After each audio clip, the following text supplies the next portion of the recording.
All right, we're going live on tape live from downtown New York, the greatest city in the world. It's the Frankly Fabulous experience. So I want to get this down. Oh no. Okay, there we go.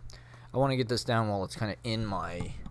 It just happened. It's Sunday, August 15th, 2021, 11:25, 18 seconds p.m. Today I did a reading at Elizabeth Street Garden, and it was it was a great time. I had a great time. It was everything that I've wanted to be doing since the beginning of the pandemic, just wanting to go out with poets, and we went out afterwards, a whole gang of people, and it was a beautiful, beautiful, one of the most beautiful places in New York City, this Elizabeth Street Garden. I mean, it's especially for that part of town, it's not easy to find outdoor space, let alone outdoor space that's like completely transporting, like the foliage and the beauty. It feels almost, I mean, at least to me, in my sort of like pedestrian ass, it feels like, I don't know, Sardinia or fucking some kind of Greek island or something. Like it reminds me of the statue garden in Jules Gym.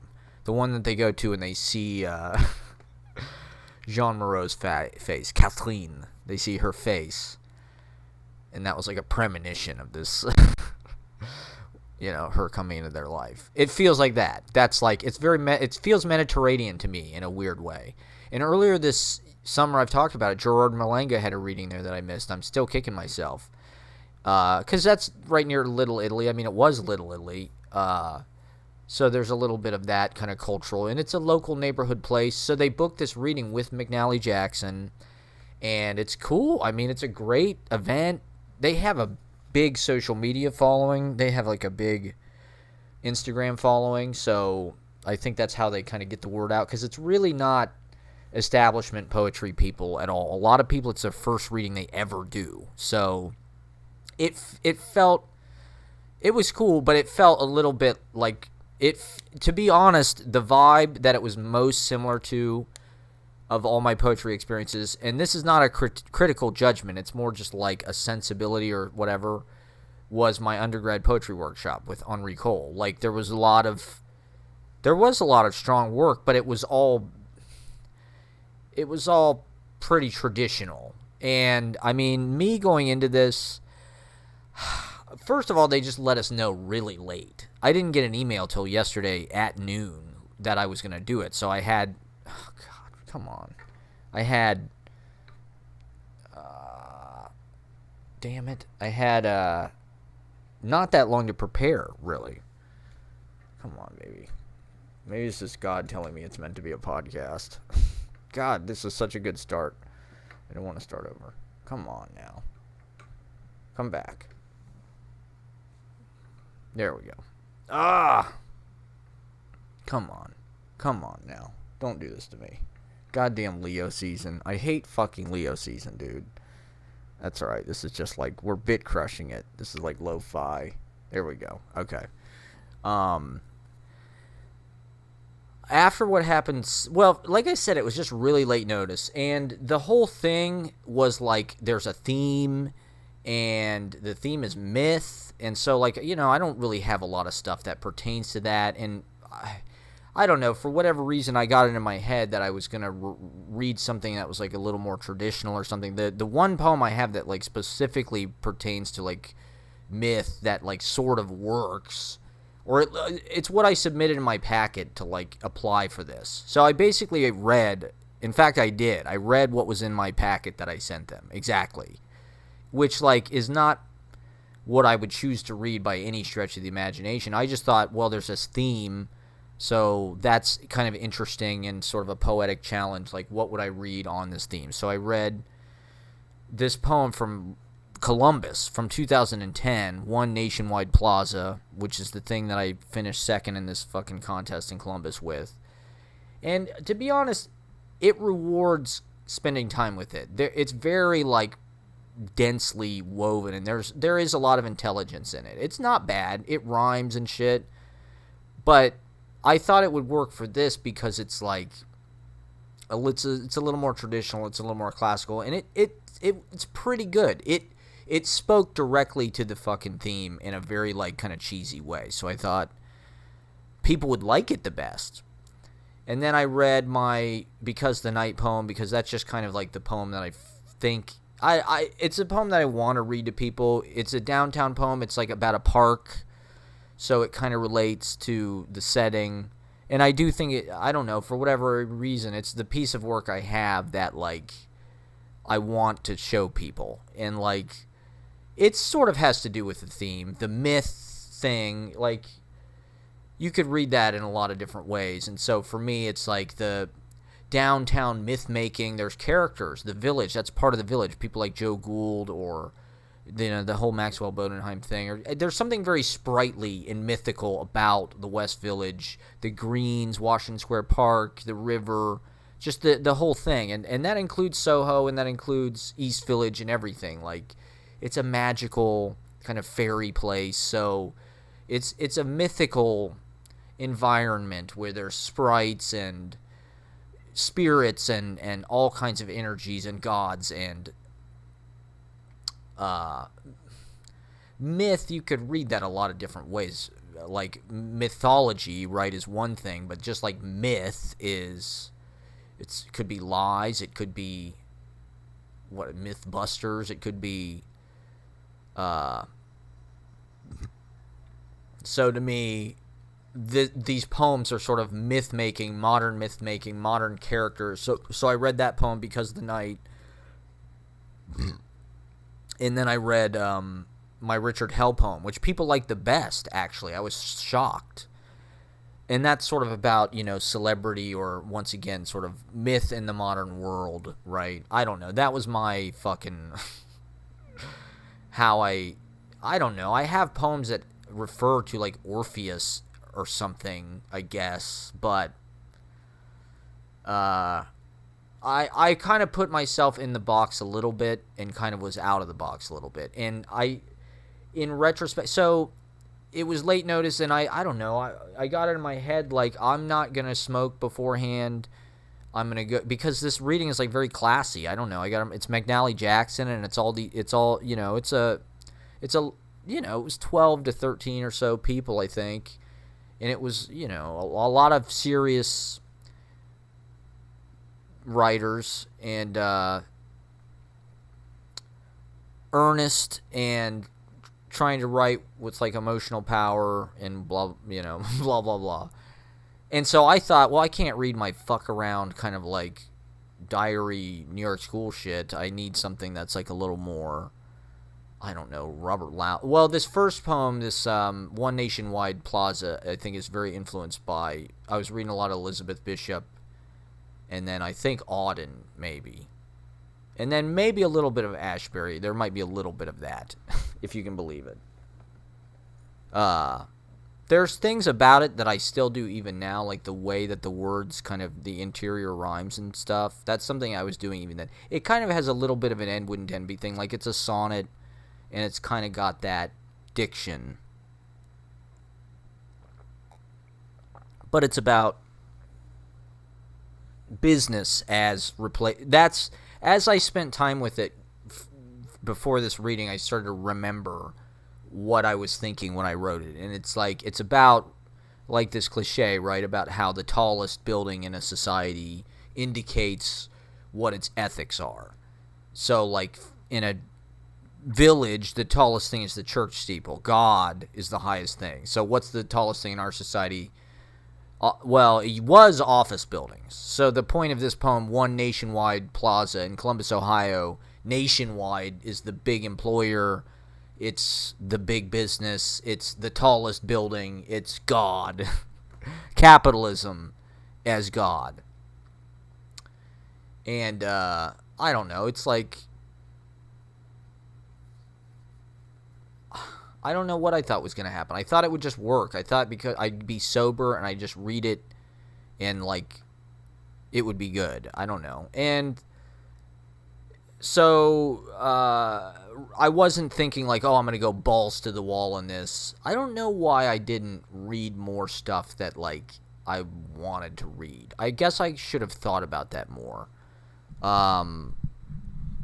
Like I said, I didn't really have that much time, and when they didn't email me back, I just figured I wasn't going to get to do it, so I didn't really even think about it at all. I just thought, fuck them. And then the theme thing, I don't know. I think that's kind of lame. Like, people asked me that when I was putting my poetry magazine together. They're like, well, is there a theme? It's like, no.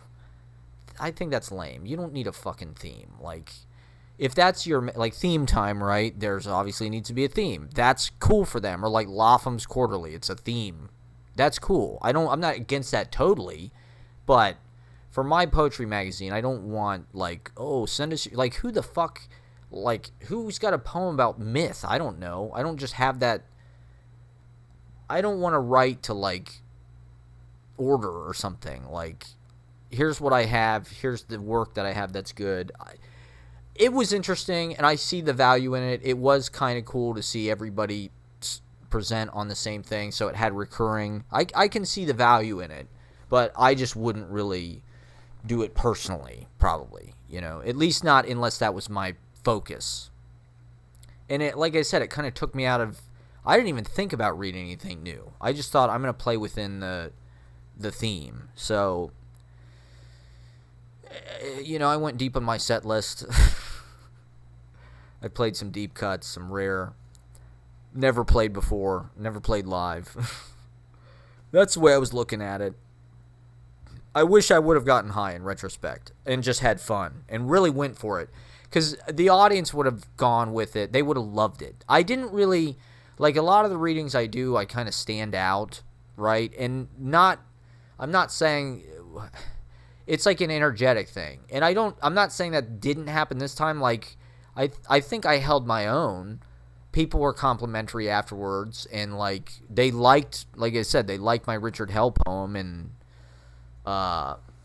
so I didn't cheat, and I wasn't bad. I didn't, like, completely fold, and I did some things kind of performatively that I've never really done before. I was able to look out at the audience, kind of, and I don't know. I didn't know what the fuck to do, in a way. So I was able, it was a little bit actory. I kind of acted some shit out.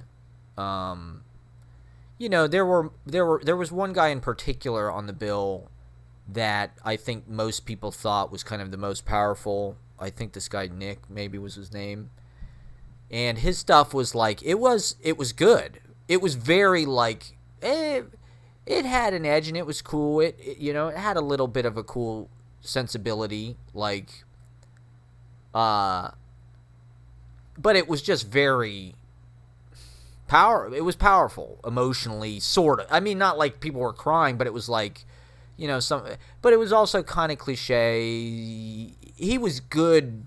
Like, he wasn't being cliche, but, like, he had this line about scars are closed lips or something. Let's feed our pain with more. There was stuff about it. It wasn't like Richard Siken, but I imagine people that are really into Richard Siken, maybe my version of what they are is like, would be like this, where it's just like super kind of emotional and like kind of like not like drama, but just like.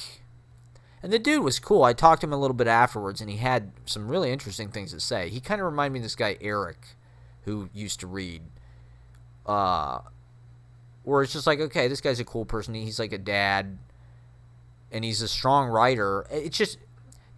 That's not my cup of tea, really. I mean, that's tradition to me. It's not really avant-garde per se. And I would say that my intention during this reading was not avant-garde. I didn't do anything that was like trying to subvert or whatever. I was reading stuff, like I said, basically what I learned in college. That poem, One Nationwide Plaza, that's like sort of very MLA format or whatever.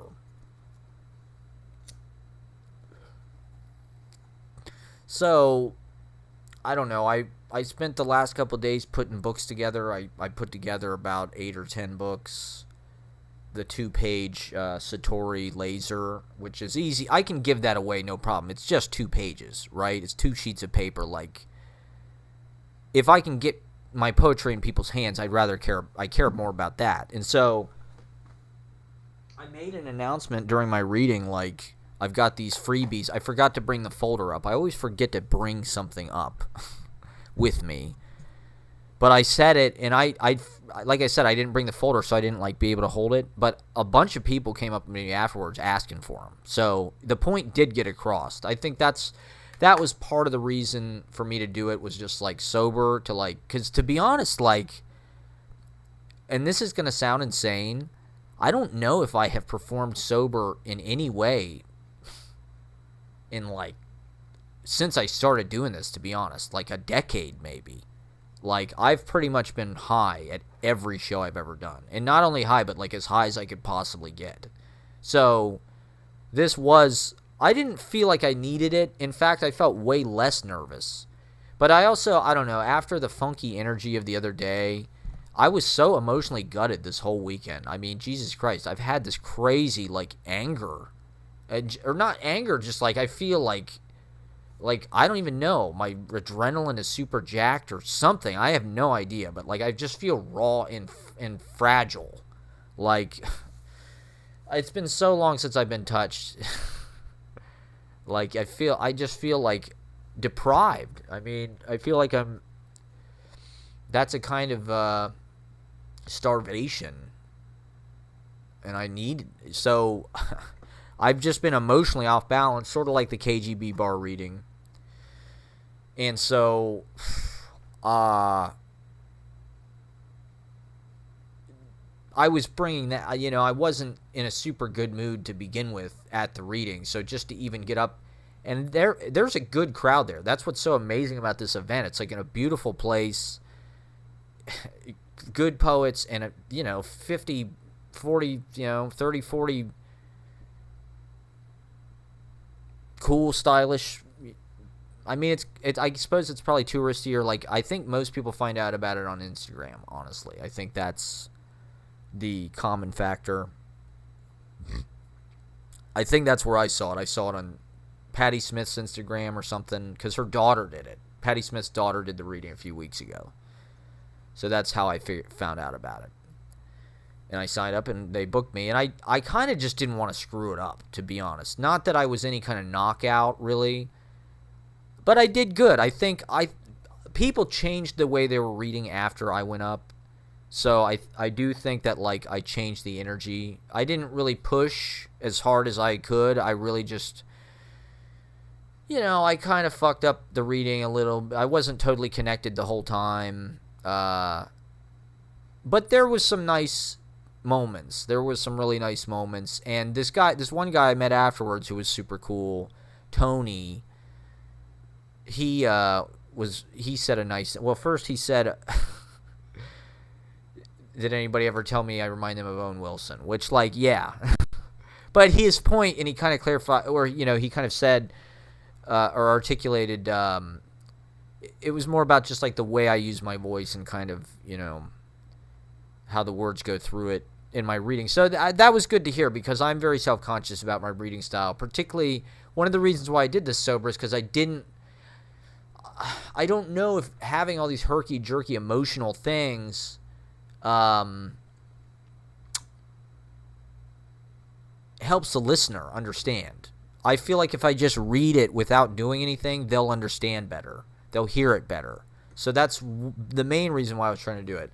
I mean, I feel kind of shitty because it was a compliment about my acting, more or less, my reading style, rather than my writing, which is what everybody fucking thinks about me. So that sucks and just reinforces my self-consciousness and just thinking I suck. But it's just been a fucking tough weekend. And so, okay. And it was a little bit weird. The woman from Natalie Jackson, who typically does it, wasn't there. So the guy who was running it, I got the vibe he was maybe a little bit more of a music guy, because I think they alternate weekends. Every other Sunday it's poetry, and then on the alternate Sunday it's music. So they book it together. He works for the park, I think, and he was cool, super awesome dude. Like, they really had their shit together. You know, the sound was good, the mic was good, and cool, beautiful day, beautiful crowd, beautiful environment, like amazing. I'm so thankful that I could even do it, to be honest. And so we were supposed to get there 15 minutes beforehand and kind of like we just have a quick run through. And the way they were doing it was there was no list at all. There was no order. It was like whoever wants to go, and you can. The other thing that I thought was weird and I didn't like was he suggested, well, if you want to, and this is like a normal thing they do, I guess, if you want to like read one of your poems at one point and then go back up and read it at another point, like I might be comfortable with that if I was super high and didn't give a fuck, but like, I don't know. I wasn't sure how it was going to work to begin with just like, okay, there's no order and we introduce ourselves and, are people really going to get up? Is there going to be awkward? And I got to say, there wasn't really too much. At the beginning, there was a little bit of like, who's going to go next? Like, what the fuck? Let's, you know. But for the most part, it was like pretty smooth. A lot of people forgot to introduce themselves, but that's cool. I mean, it's whatever. Like I said, it was a lot of people's first times, and they weren't bad.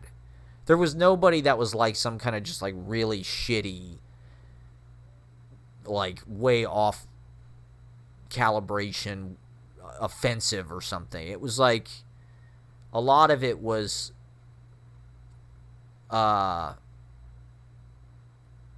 you know, all kinds of different voices, and just good. There was a lot of good poetry, definitely.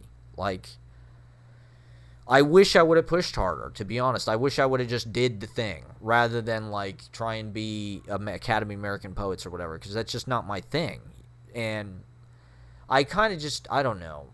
I didn't really think it through that much. I thought I'd just kind of take it easy and just kind of be even keel. I didn't do... I've got enough stage kind of experience at this point that, I don't know, I didn't, like, completely fucking implode or anything. And I can kind of just spiel. That's my strong suit. I need to rely on that.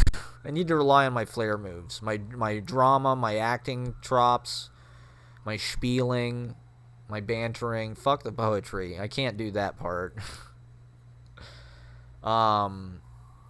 So it was beautiful, you know. I took my books. I put a couple books in McNally Jackson before the reading on the rack there. And then, you know, just walking. I could walk there from here. This is exactly my dream. Exactly. You know, I live in Manhattan. I walk to the fucking reading. And there was one girl in particular that I don't know. There was just some kind of weird energy thing that, like, we kind of, I don't know. Well, I'll get to that. So after the reading, you know, we're kind of talking. I met this one girl who's an archivist. We started talking, and then she just disappeared. I'm not sure what happened, but she was cool. You know, and so, you know, where I'm meeting people, which, like, this is what I do. This is what I want to do, and this is what we have not been able to do in fucking 2 years, a year and a half or whatever, is like the best part of doing these open mics and these, well, this is not an open mic. It was like a little bit of a vetted thing. The best part about doing it is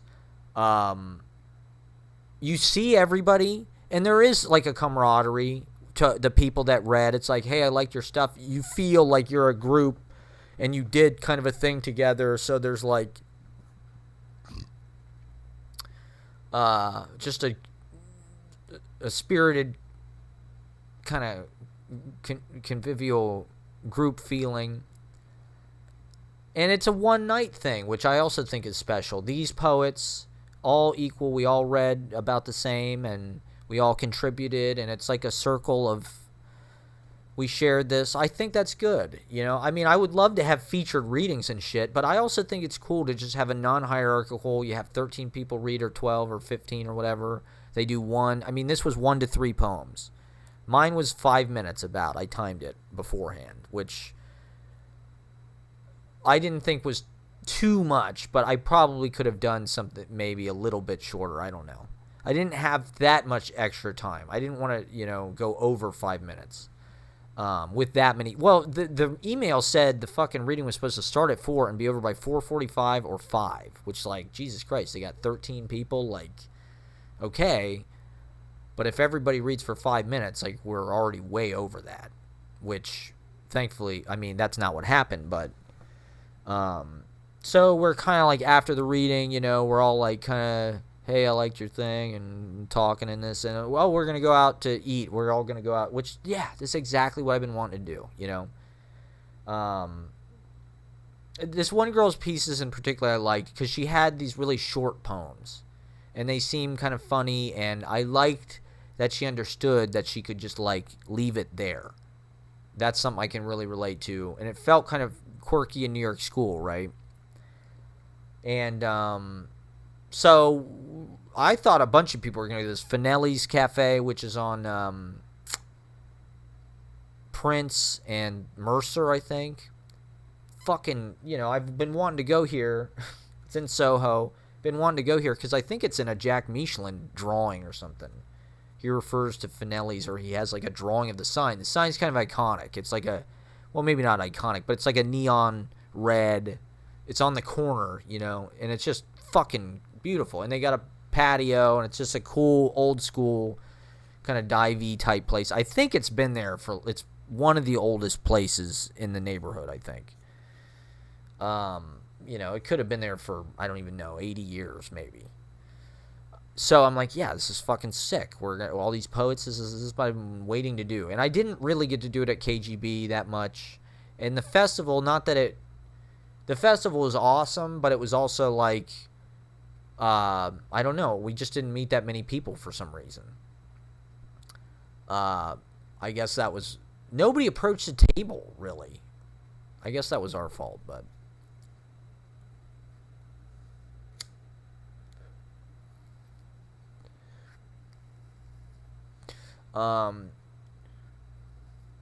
So we go to this Finelli's place. It's me and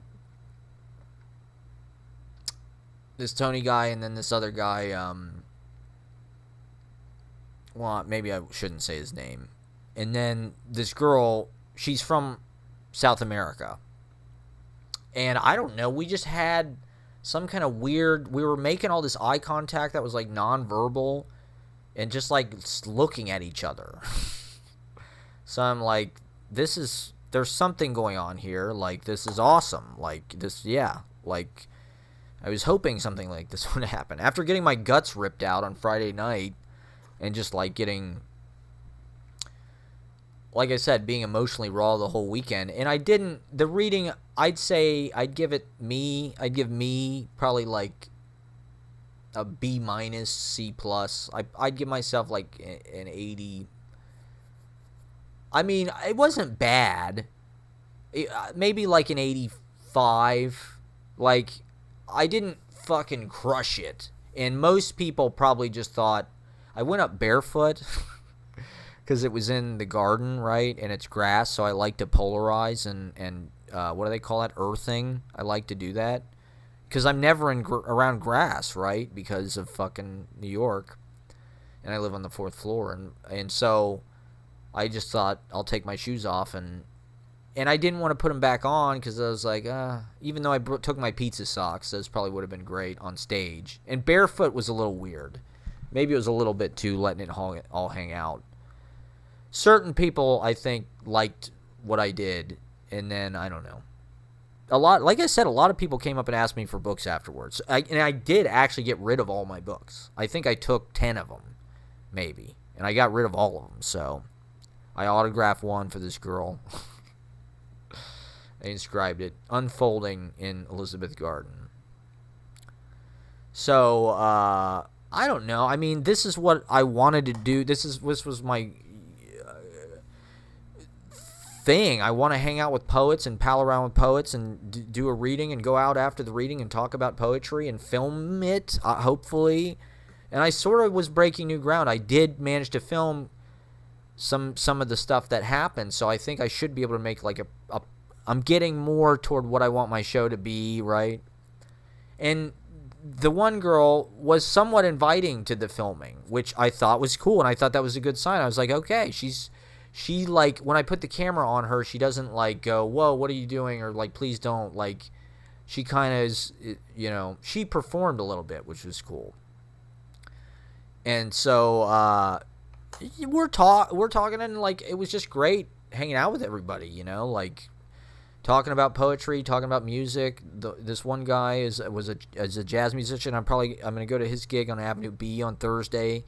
He said he plays that melodeon, or what's the piano that like you have a hose and like, it's really a beautiful sound.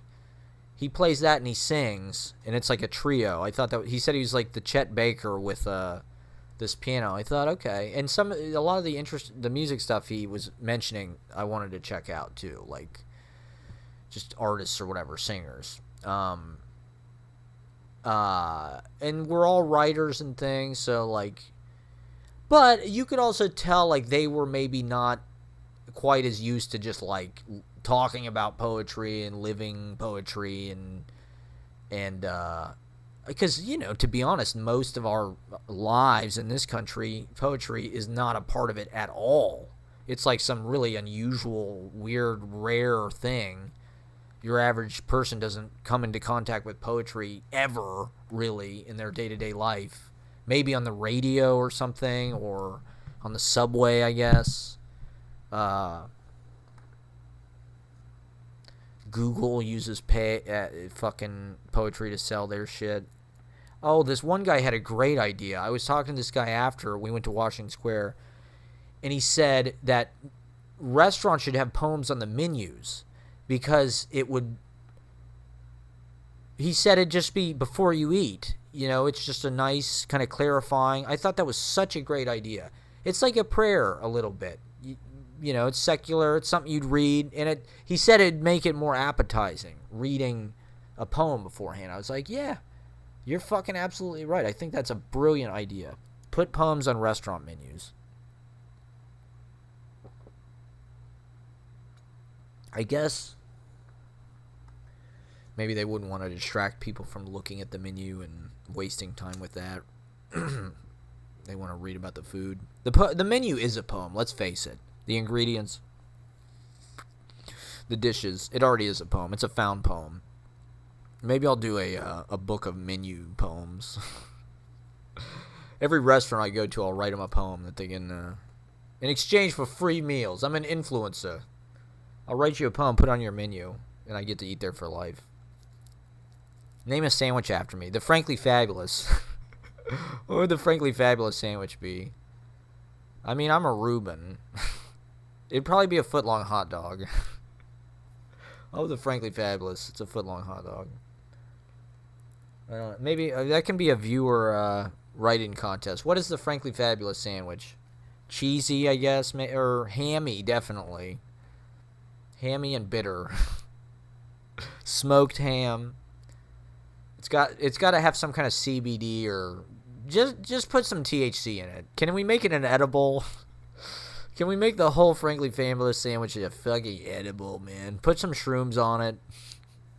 This guy was telling me he was doing candy flipping. Oh my god. He was telling me about this place in India. I forget what it was called. It started with a G. He said it was like the first place a lot of Americans go. And he said it was just like the dark techno was like insane there. And some DJ, Boris or something, and he's going to see in Brooklyn at Terminal, or I forget what it was. Mirage or something. But he was like the psychedelics. He was candy flipping. He's doing acid and Molly. I'm like, Jesus Christ, dude. I didn't know that was going on. I got to get to India. So have a Frankly Fabulous sandwich today. I like Reubens. It'd probably be a Reuben maybe. Although everybody's probably a Reuben. Corned beef I like. Everything bagel. Gluten-free bread. I would definitely have to have gluten-free bread. Maybe some vegan dairy, some gluten-free bread. I love these sandwiches they had in Columbus that were turkey and cheese that had jelly on them. It sounds gross, but it is fucking unbelievably delicious. So that's a Frankly Fabulous sandwich. That sounds like a Joker sandwich, actually. Potato chips on the side, of course. Utz potato chips. Kombucha. It's a Frankly Fabulous meal. Fuck it. I need fast food chain. You know, Kenny Rogers Roasters. I need a Frankly Fabulous. Frankly Fabulous fryers. I don't know. Fried chicken, fried French fries. All gluten-free. All dairy-free. Fast food. Cheap but healthy. For all the potheads. All the people on medical marijuana. All the chilled out, dope smoking poets out there. All the beatniks. All the dropouts. Hey. Come by Frankly Fabulous. Frankly Fabulous is Frank's place. Frank's Big Boy. Fabulous is Big Boy. FLF's Big Boy. Milkshakes, Arby's, roast beef, definitely. I love curly fries, waffle fries. Will be at the Frankly Fabulous. You know, the highest standard. I have very high standards when it comes to fast food shit. They're Blizzards. What? Why isn't there a vegan gluten-free fast food? Answer me this. Where the fuck is the vegan gluten-free fast food, you assholes? You ableist fucking bastards. I want gluten-free vegan fast food lining the interstates. Not the interstates. The Amtrak micro rails. The mass transit that replaces our bullshit asphalt car society. The underground, Frankly Fabulous. But I digress. Chicken nuggets. Vegan, gluten-free chicken nuggets, definitely. Maybe mac and cheese. Have some KFC. Biscuits and honey. I love that shit. Breakfast menu. Absolutely. There will be breakfast at the Frankly Fabulous. Gluten-free waffles, pancakes, Egg McMuffos, Egg McFrankos, McFabulous McMuffos, Fab Muffos. Maybe we'll put Fab before everything. Frank Muffos. Egg McFrankos. Yeah. The merchandising alone, right? Come on, you got to make me famous. Like, the merchandising shit will just add so much joy to people's lives. And this is an idea whose time has come. I mean, you're vegan, you're gluten-free on the road. Where the fuck are you going to eat? At a gas station? You going to get some beef jerky? I don't think so. Starbucks. Hardee's. Fucking Burger King, you can have a Whopper. Somebody had a home with Whopper in it. I thought that was one of the best things I heard. So there was kind of less people afterwards than I thought. I thought a bunch of people were going to come after. I thought it was going to be like a huge group, but it was like 4. Well, then this other lady who showed up later, she was cool. She was kind of old school. She was telling me about a reading series that she used to do. Who the fuck did she say was on that, man? Somebody who wrote some. Elizabeth Wurtzel, right? From Prozac Nation, I think she said. She met her husband there at the reading series. She said she did it in Chelsea at number 8, which is Bungalow 8. I think that's right fucking here on 9th Ave. Tau, wasn't Bungalow 8 on 10th Ave or something? I remember hearing about it in the Gawker days. So we were vibing. Everybody was vibing. And like I said, I'm making, like, unbelievable icon. This girl, like, we weren't really talking that much. I couldn't tell what her situation was. I could tell that, like, for whatever reason, she was, like, attached to me or, like, wanted to, like, and I felt the same way. I don't know. She just seemed cool. And it felt like there was a connection there. But I couldn't tell if she had a person. Her story is she was supposed to go back. She was in the United States because she's a translator in addition to being a poet. And she was working with this woman in Santa Cruz, California, Ellen Bass, who's a poet. And she was in Santa Cruz and she went to San Francisco. And then she was only in New York for like a couple days and she was supposed to go back home. and her fucking shit got canceled because Argentina's not taking anybody from fucking America right now or whatever. I don't know. They're in some lockdown or something. So she can't go back. So she's literally stuck here. And she's staying with this guy who was at the reading. But he was like, I think kind of an older. I don't know. I couldn't tell what the fucking deal was. But, I mean, she was also just talking about, like, all these guys who, like, this guy's translating her stuff and she blah, blah, blah. So I'm also kind of, like, wary. I'm constantly like, okay. I mean, there's 3 guys at this table who probably, I mean, I was just trying to hang out with poets and artistic people because, dude, I'm starved for fucking social life. And especially with poets, like, I don't know. I'm surrounded by brutal finance criminal people. So, like, to be amongst poets are different. They're original. They see things differently, and it is a little bit of a different. The one guy came, the Nick guy, and he was telling me, we're standing out front on the corner of Finelli's before the thing, and he was telling me about, he had a kid, right? That was part of his poetry, and he said it made him a way better writer.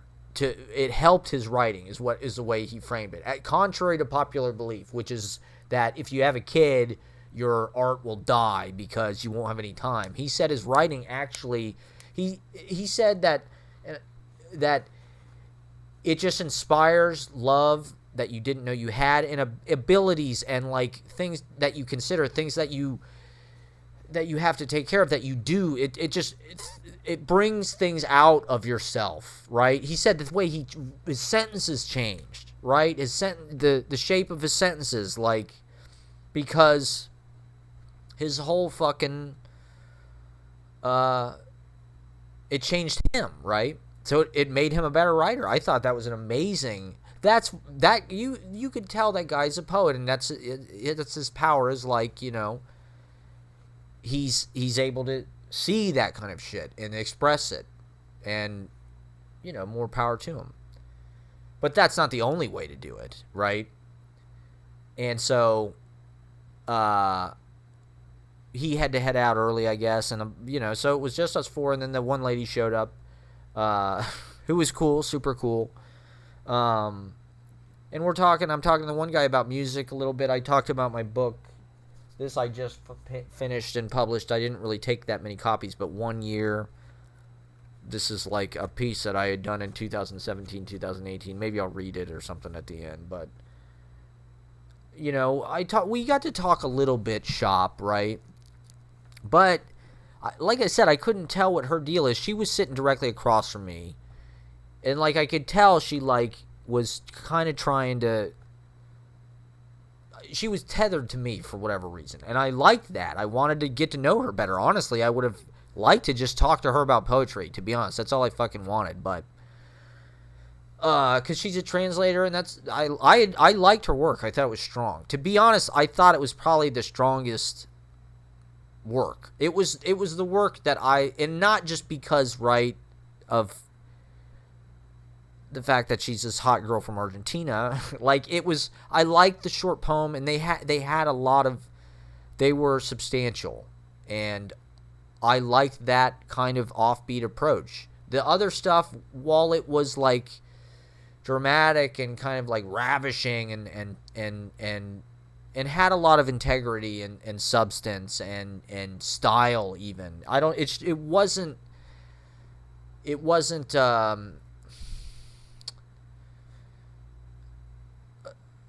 punk rock. I don't know. It wasn't aesthetically what I'm going for. It wasn't trying to carve it up or be modern, really. I don't know. It felt like very conventional sentences and not really experimenting, or the form didn't really feel like that big a part of it as far as like doing new things.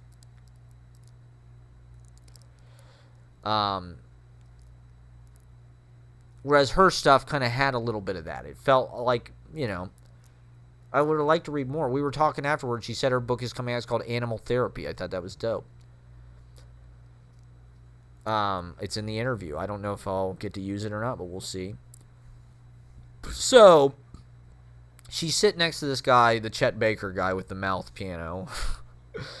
And I'm thinking, like, are they together? Like, have they, like, she's staying with this guy, like, in the East Village, and then she's, like, her body language and, like, the way the guy was, like, talking to her, referring to her at times, it felt to me like they knew each other pretty well and they'd been intimate or something, but, like, maybe it was over. I couldn't really tell.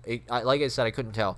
I overheard him at one point talking to her about, I think she said something about she had a partner for like a month who was a female, and she was very happy. So I wasn't necessarily like trying to I don't know. I was just down to hang, and I was going to take it as far as it would go, to be honest, like always, and just see what happened. Like, I mean, just the way things are going for me, like, yeah, I definitely wanted to hang out with this girl and, like,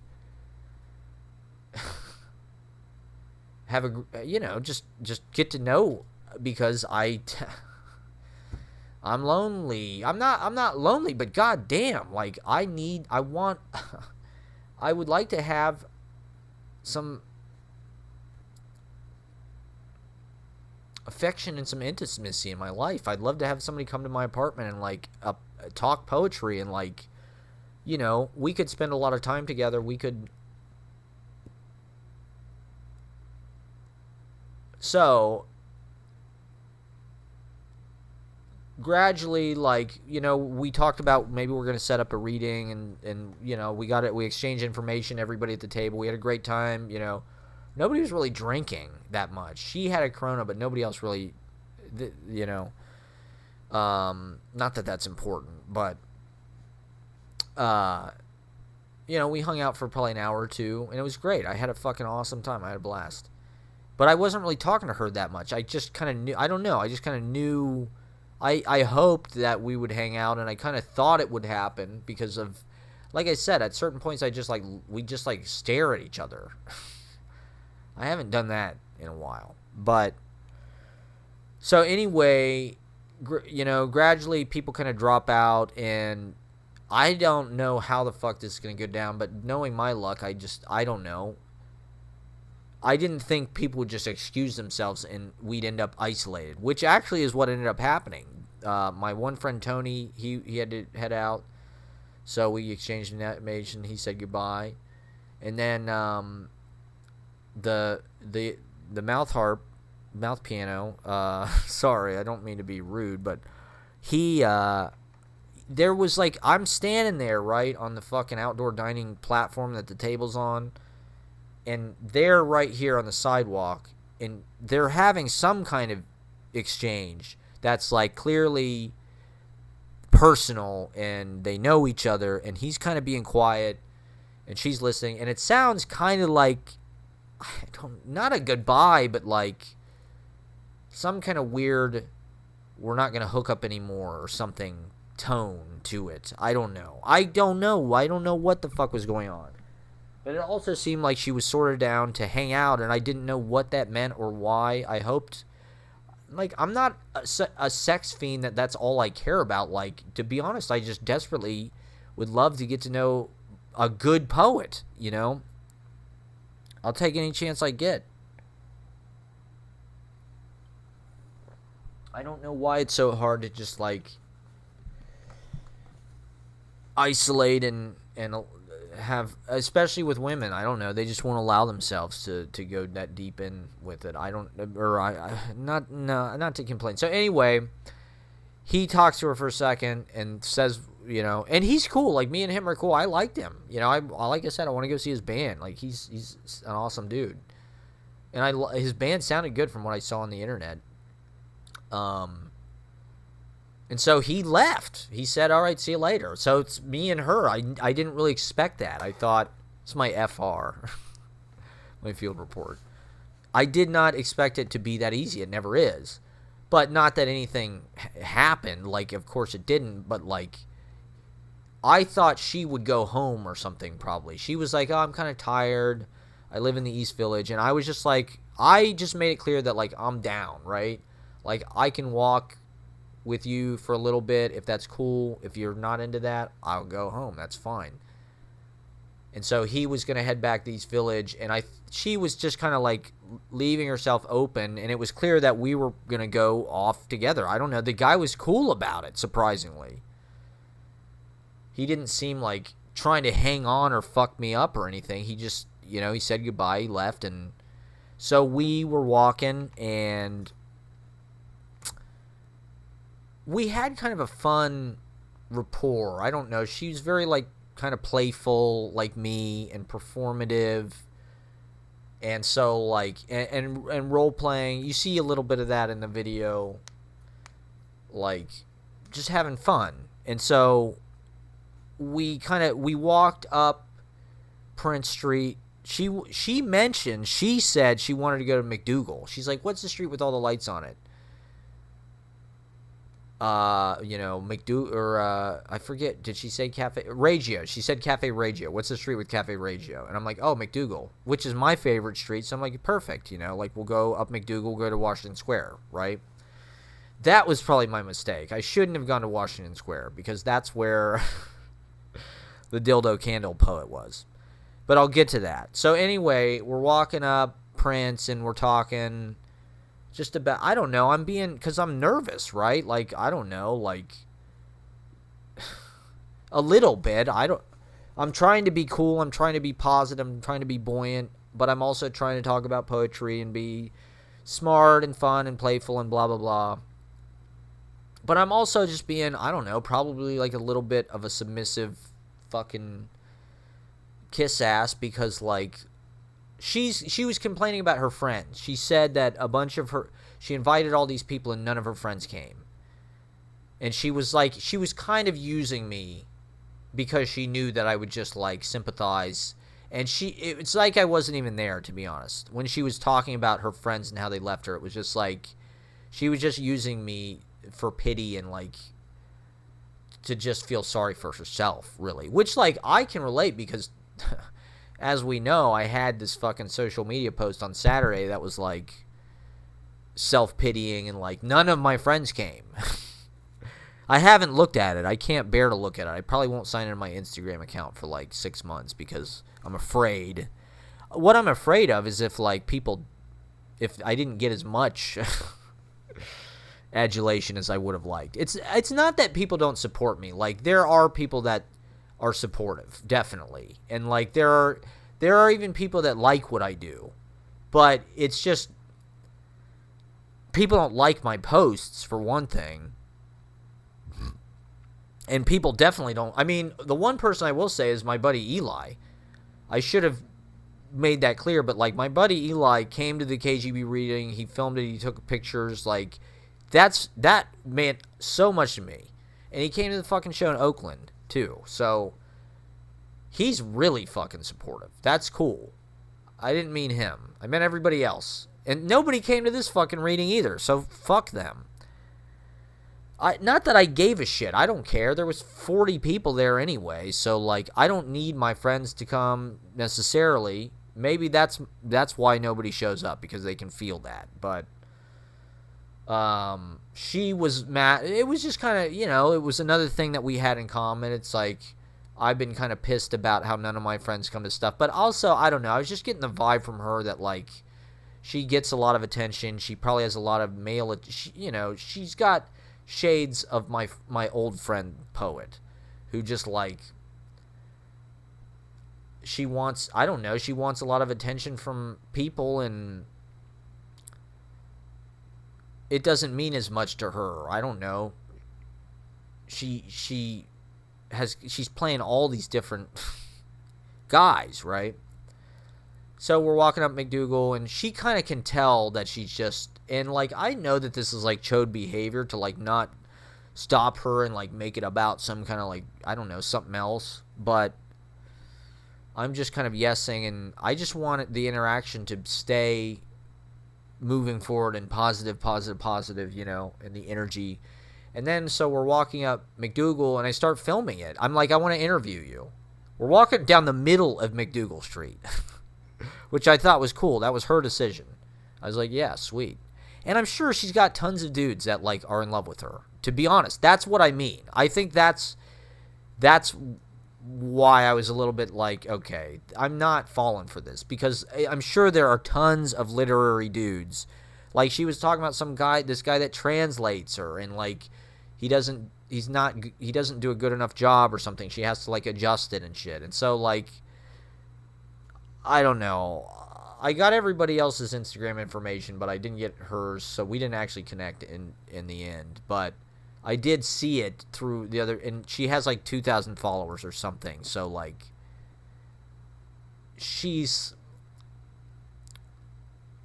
comfortable with herself, and she's self-confident, right? Because you're getting all that validation, and you know she's going to Santa Cruz to fucking study with this poet and blah blah blah. So hot shit, aren't you special? And like, I'm just not playing that. At one point, she said something about, "Oh, you're an anarchist." And I was like, I mean, first of all, I don't. That's name calling, and it's just reducing somebody, right, to a label. It's labeling somebody.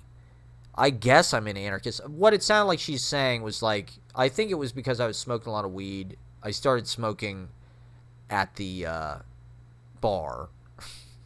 Not a lot. I smoked 2 joints. She hit it, so I thought that was cool. But I was like,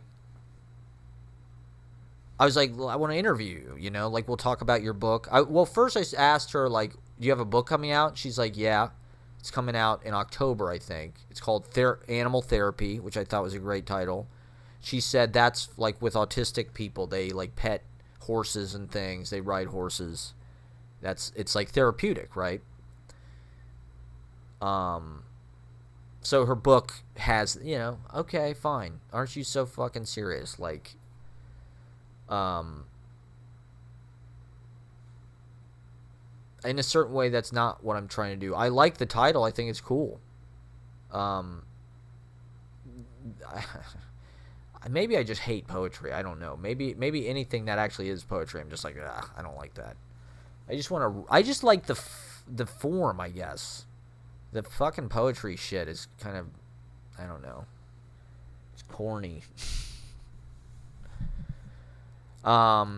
So I start filming it, and it's cool. We're walking up McDougal, and we're walking into Washington Square Park, and she's like, I don't know if she suggested, I think she did maybe, I want to read this poem, or like, I was like, can you read it? And she was like, yeah. So she started reading this fucking poem as we're walking into Washington Square Park. I was like, this is awesome, because this is kind of what I've been looking for. Like, I want somebody, especially who's going to be my partner, to be somebody that I can film, I know that sounds fucking weird, but like, I need to make my TV show. And so I got my camera out, and I actually filmed people at the bar, at the table afterwards.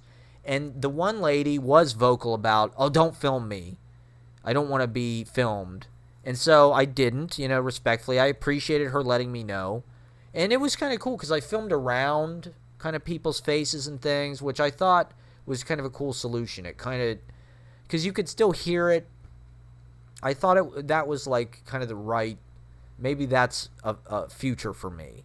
But I've actually got people in it and characters, which I haven't, I've had a lot of fun, adventurous interactions. I haven't really filmed them, though. So this was a breakthrough, even though the lady was like, oh, don't film me, and resisted it. Like, I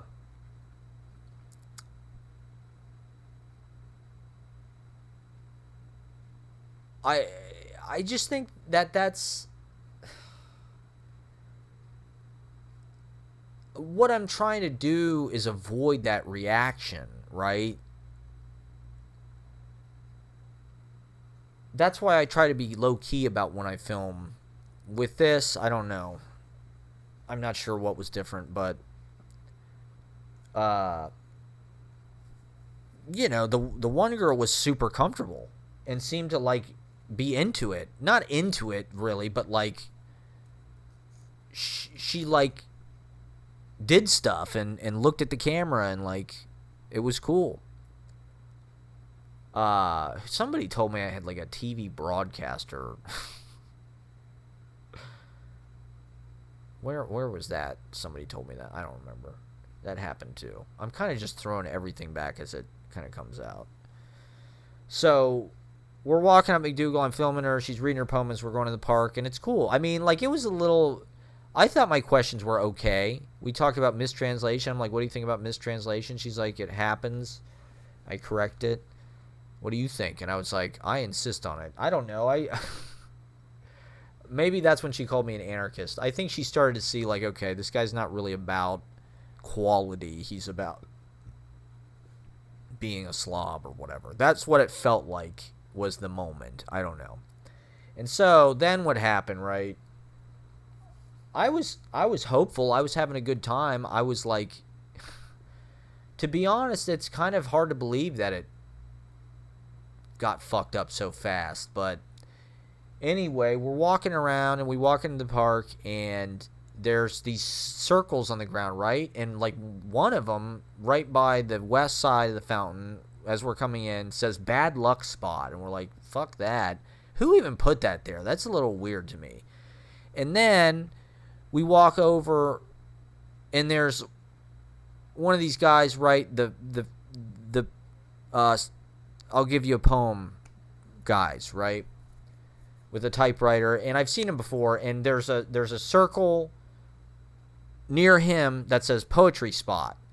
So we're like, okay, we're poets. We had a reading. Let's fucking sit in the poetry spot. That's where we belong. And I took some pictures of us, you know, as you do. And it's right near the poet guy, right?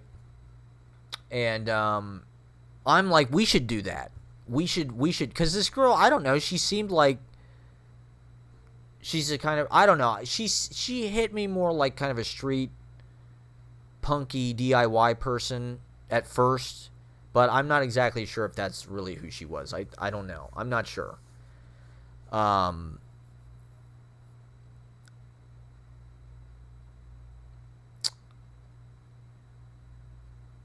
So I don't know.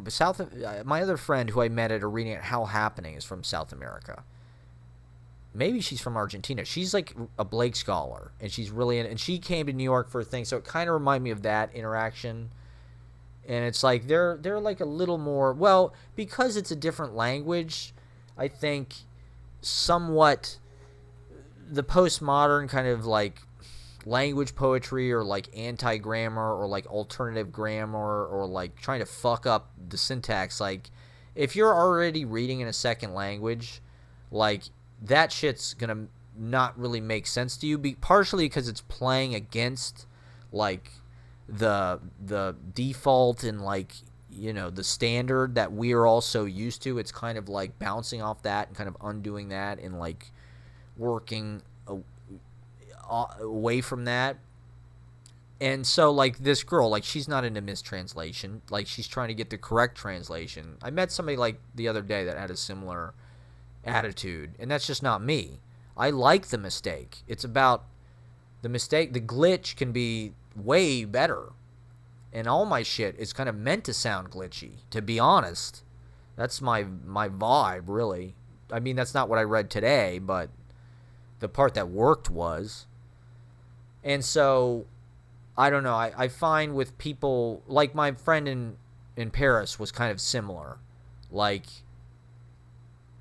for instance, Eileen Miles is not necessarily as big. People don't get it quite as easily because a lot of it is these kind of like grammatical about faces and abrupt changes and like head fakes and so that stuff can be confusing if you're reading in a second language, and maybe it's not that easy to translate. I don't know, because the sentence forms are different and the noun goes before the verb or whatever. Everything's gendered. So we sit in the fucking poetry circle, and the guy fucking who's there, I see him in the park a lot. He's got a fucking his fucking typewriter and his desk, and then he's got all these dildo candles, right? And I'm sure the fact that people come up to him all day has nothing to do with the dildo candles. I'm sure it's because they want a poem. But he's got, I guess they're not dildos, but it's like on his desk. Actually, I don't think he has a typewriter. Tonight, he hand wrote the shit. He's got these lines of like penis, orange, purple, with wicks at the top. So, like, very in your face, very, to me, that's fucking corny, man. And it's cheap, it's gross, and it's like cheating in a way. Like, and so the other thing is I just don't think he's good at all. Like, this guy who I met, who I was talking to, was actually really interesting. Who I was telling me about dark techno in India. He showed me, he's like, oh, I this is my poem, and he handed it to me, and I read it. I thought he had written it, because, to be honest, it wasn't very good. It was like greeting card shit. And I was like, oh, yeah, this is really nice, man. And then I realized, oh, the fucking penis candle guy wrote it. It sucks. Well, I just didn't like it because, so she got into this. She was like, we should have him write us a poem. I was like, okay, yeah, sure. Because I've been wanting to meet one of these people and, like, get to know them and shit. I wanted to do it, to be honest. And we're like, he's also got, like, a yoga mat. He does, like, yoga. So he's, like, doing yoga poses. And he's of course, he's 6 feet tall. And he's, like, he's just, like, kind of a stocky dude or whatever. And he's like, and so, all these fucking girls are coming up to him all day. Oh my God, will you write us a poem, right? Because he's fucking tall and that fake authority. And then these penis candles, which are like sort of a Trojan horse of like sort of pseudo spiritual, but also like this kind of like intimidating, like truth or dare, never have I ever kind of like grade, like kind of dirty. I don't know. Women are into that shit. That kind of intimidating. Oh, we drew a penis on your math test. Ha ha ha. We drew boobs in a pussy bush on your math test. Ha ha ha ha. You're getting nervous about it. I'm not saying I get nervous about it. I just think that's fucking, it's corny, right? It's shuggy. It's, first of all, it's gross. It's incredibly, like, patriarchal and phallocentric. Like, it's posed through this kind of new agey, like, feminine, like, oh, it's a candle. Oh, it's like, it's therapeutic. It, like, smells nice. And it's kind of oh my God, I want one. Oh, it's so bad, though. He's hot. So anyway, she's like, can we write you we'll write you a poem. And he's like, only if it's good. And then I was like, this guy's a fucking dickhead. Because his poem sucks. And so she gets a piece of paper, he starts writing one, and she's like, oh, you should get a piece of paper. And I don't know, I just didn't go over, because I started talking to this guy from this guy. He works in the fucking on Avenue B at Avenue B Beer and Cigar. It's a smoke shop. And he was just cool. I don't know. He lives in Jersey City. We were talking about that a little bit.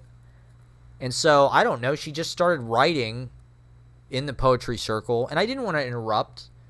Like, she usually writes these short poems. And she talked to him a little bit. I don't know what the fuck they talked about or what. But I wasn't trying to be like this fucking... I wasn't trying to be mad or jealous about it. I was just sort of like, okay, this is cool. We're just friends. We're just hanging out. Like, this is what she's doing. Cool, I'm going to talk to this guy. So I talked to him for, I don't know, 15 or 20 minutes. And then he excuses himself to leave. So I'm just sitting there, and she's sitting facing away from me, and the fucking penis candle guy is there. And he's, other girls are coming up. He's talking to them.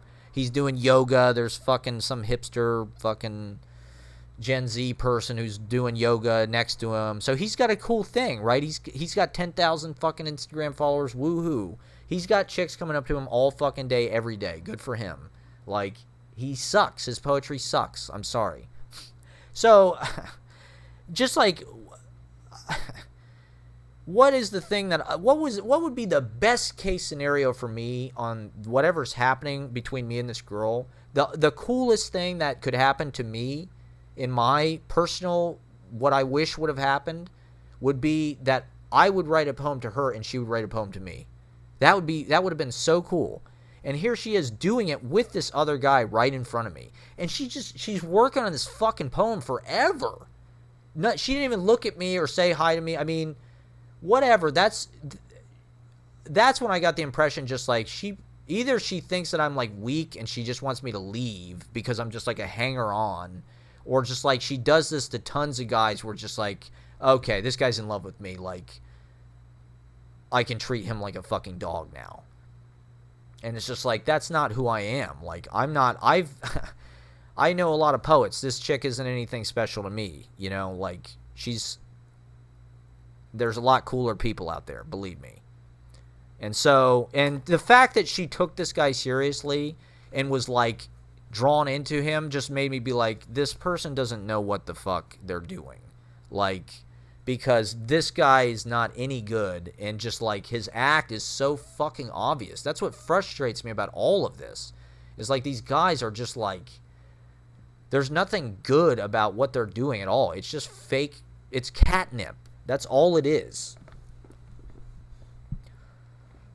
There's no integrity. There's no fucking earthwork.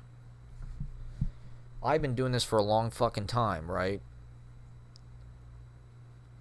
Skilled in trained in composition. Studied at the finest schools. And so she finishes whatever she's writing in her notebook, and I'm thinking, I don't want to interrupt this. This is cool. She's writing, like, good for her, you know, like she's creating something. She doesn't normally write long poems. I don't know what the guy was talking about with her, but I'm like, he's writing a poem to her, she's writing a poem to him right in front of me. And keep in mind, this is coming off of a couple weeks ago when I went on that date with a girl where we played ping pong. And the girl started playing ping pong with the other guy right in front of me, right? She was like, do you mind if I play with this guy? It's like, are you fucking serious? Like, we're on a date. Like, you're going to play ping pong with another guy in front of me? Like,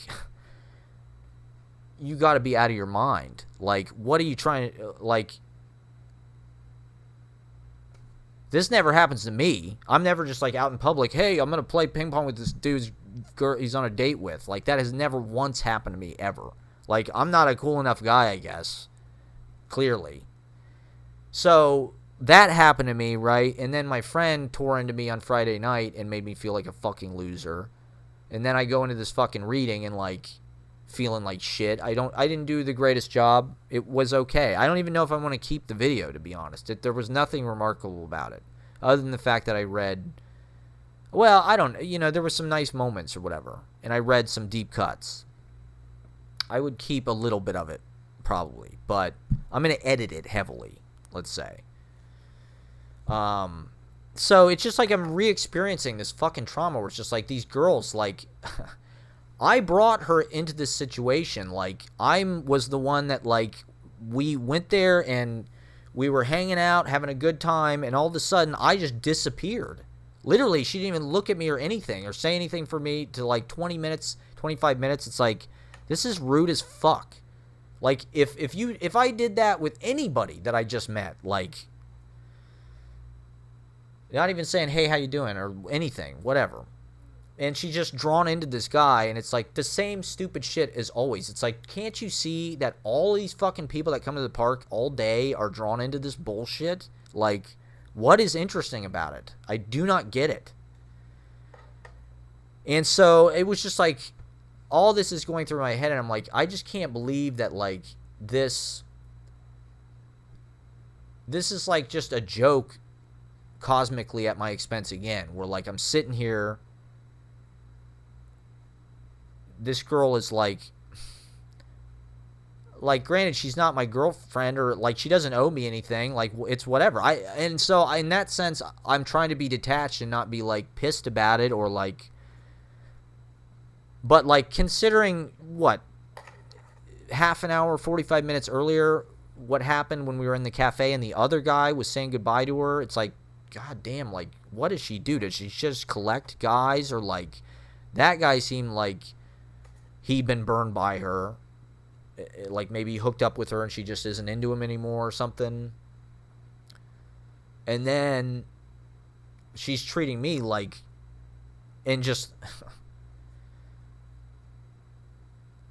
I just don't know how did I not end up in that situation where, like, I'm writing a poem to her, she's writing a poem to me, and we're exchanging that. I thought what would happen was we would write it together and give it to him, and he would give us a poem. And, you know, I wasn't opposed to socializing with the guy. I was ready to be friendly. I just felt like I got cut out, right? Because I wasn't going to work. Like, that's my thing. I'm not going to let somebody treat me like shit, and I'm not going to, like, play these fucking games. I know that this is what the game is. Like, if I really wanted to succeed, I would have just hung in there and made it work somehow. I probably would have, like, said something and, like, interrupted it and gotten her out of the situation if I really wanted to go forward. But I don't know. I'm sitting there, and this is going through my head, and everything that's happened to me, right, I mean, I haven't had sex in a year and a half. I haven't had casual sex in like 4 years because I was in a relationship. We were in a pandemic where we literally are not allowed to touch anyone. All of the bullshit I went through in Ohio with just like,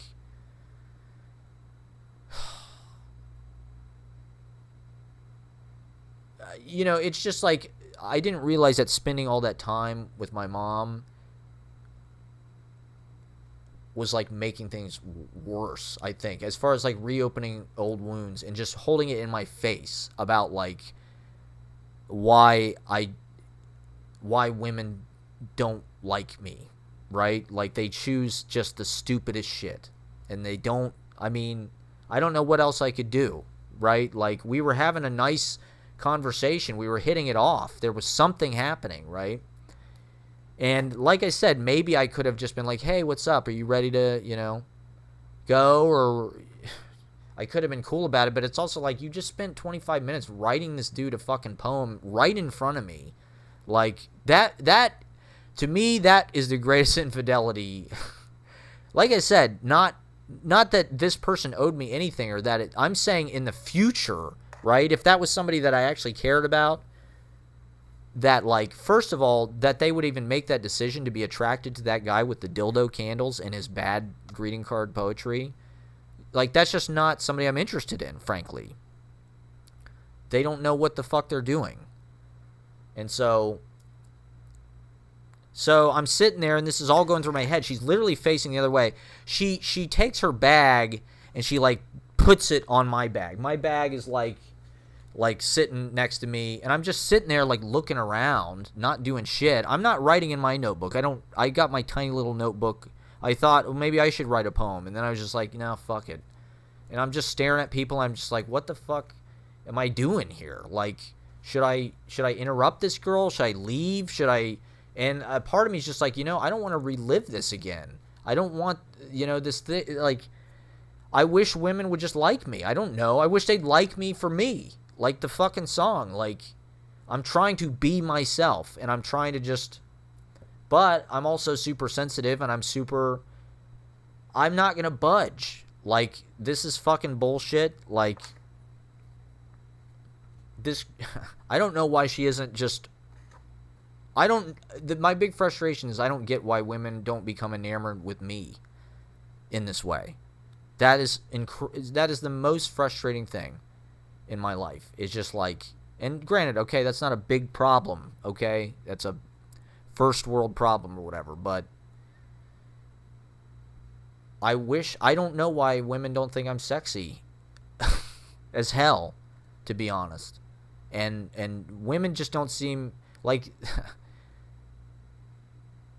something probably I said or the way I acted in our walk from the cafe to the park made the girl feel like, oh, this guy's fucking kind of annoying or something.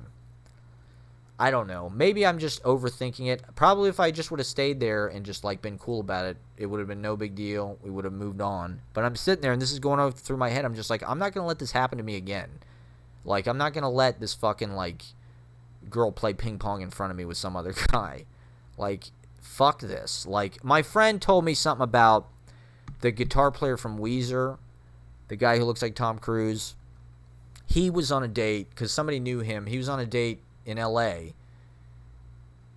at some restaurant, and he's a vegan, and he like, you know, he found out, or the girl, you know, they're sitting there with their menus getting ready to order or whatever, and he found out she's not a vegan, and he just left.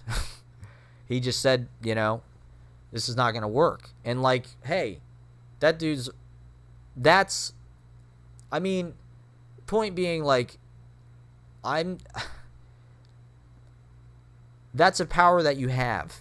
That's, in a certain way, that's all the power that you have. Like, what am I supposed to do? I'm already feeling, like, super emotional because of feelings of rejection, feelings of not being good enough, feelings of women don't like me, feelings of I'm never going to have sex again, like, my poetry fucking sucks, my career is nothing, like, everybody in my life hates me, like, I wish that I could just have a sex and just like somebody who wants to hang out and somebody who just like how can you not want to be a part of this? I don't get it. Like, I can't get somebody to come over and fucking like smoke weed and read poetry and have sex. Like, I don't I don't get it at all, to be honest. Like, what do they have that's going on that's better? Just head games. Guys who know how to play games with them. So anyway, I'm sitting there in the poetry circle, being the biggest poet of all, not writing anything, just festering inside. And I'm just, she puts her bag on me, like I said, almost like and she's like, she didn't even say anything. She kind of looked at me, you know, in kind of a flirty way, but then she puts her bag on me, and she goes up to the camp guy. She's like, I finished, or like, do you want to read it? I'm like, are you fucking serious? Like, that was what was unacceptable to me, and what drove me up the wall was like, she is deferring to this guy over me about poetry shit. Like, no. This is not something that, like, this is a humiliation that I'm not gonna sit here for, and I'm not gonna fucking, like, I don't deserve this. I'm better than this. This is her problem. This is her mistake, and I'm gonna get emotional because I'm not feeling good. I'm trying to stabilize and meet somebody and have some healthy socializing in my life, and hopefully some, you know, physical intimacy. I do think that that's important and healthy, and it's something that I am obsessed with right now, obviously. And it's just torture. It's so painful. I feel like shit.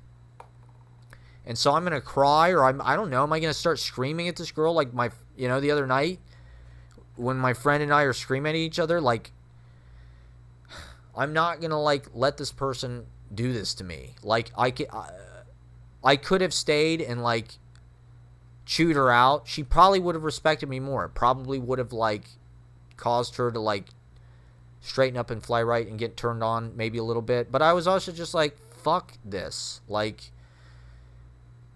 it was probably like 8 or 9 maybe, and I'm sort of just like, is she gonna go home? She said she was tired. Is there any, like, I just didn't want to become another fucking guy who's like slavish to this girl, which it seemed like probably there was a few cases of that. And I was just like, I'm sorry I keep saying like, and I was just saying,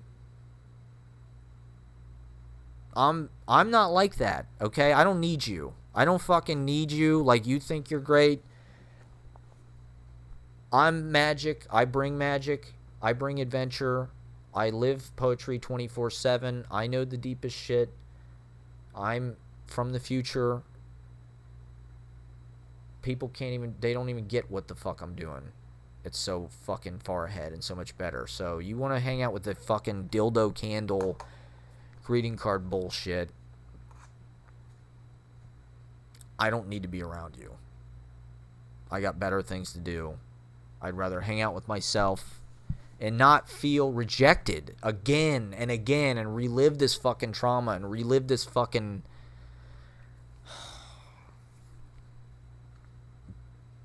getting passed over, you know, getting in right in front of me. So I'm sitting in the poetry circle and I'm just like, I gotta go.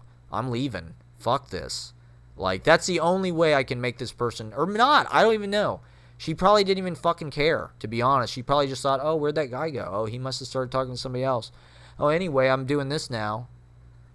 But I wanted to just, like, I don't know what to do, because it's like, if my objective was to just, like, really connect with that person and take it as far as I can and hook up with them, I would have stayed. I would have tried to maneuver around, because that could have worked. That very well could have worked. Like, that's what I learned doing, you know, social research. But I'm also just like, I don't get why this person's not naturally picking me, but I'm not going to work on them to, like, try and win. Like, I've got a pretty firm sense of who I am and why I do what I do. I'm an anarchist, if you want to be a fucking, you know, if you want to label me. Not really, I wouldn't take that label. Not that I'm not that, but, like, fuck you. And so I just left. Like, the fact she put her bag on me seemed like an indication, like, that's what she thought I was. She thought I was just some guy that was going to, like, be like a dog. You know, you can do anything to me. It's like, no. Like, so I just left. I just thought, I got to get out of here. I don't want to, because, okay, like with my friend the other night, I had no idea that was even possible that would happen. That it would get so ugly. Like, that was maybe, to be honest, like, of all the ugly, emotional, yelling shit I've had over the past year, for whatever reason, that really, like, fucked me up. Because it just felt like she was just criticizing me for stuff that I can't control. I can't control that I'm not successful. I work as hard as I can. And I think what I do is fucking genius. I think I'm a fucking genius. I know that sounds insane.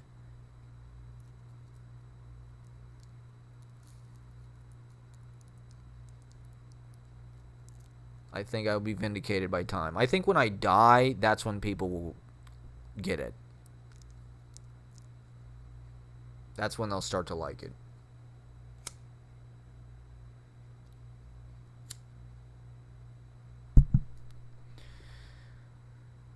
So, yeah, I just left. I don't know what she thought when she turned around and she saw the poetry circle was empty and her bag was just laying there. But I hope that it was like something that made her feel like, oh man, I fucked up. Like, that guy was cool. Why didn't I pay more attention to him? You know, like, maybe I was just overreacting. Like, maybe, like, with the fucking, this poetry reading, the application, I sent him the email on Tuesday or Monday, and I didn't hear back till Saturday. I was ready to blow up on them on, like, Thursday or Friday. And honestly, it made me sad the whole week that I was like, I talked about it, that I didn't get into this reading that I applied for. And they didn't even respond. I was just like, okay. I was ready to send them an email that was like, fuck you, and being really nasty, because that's just where I'm at. Like, wow, you didn't even respond to me? Like, after that girl on Instagram who stopped responding to me when I sent her my work, like, fuck you. Like, if you're going to judge me and you're going to be a fucking, think you're better than me, like,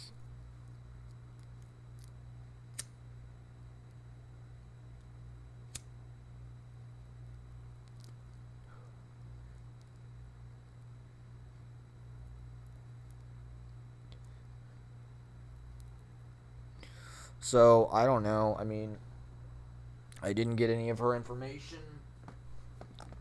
I don't really care. I mean, to be honest, it was a nice time, but like, and I will go to the guy's gig on Thursday for sure, and I'll stay in touch with everybody, but that wasn't like my fucking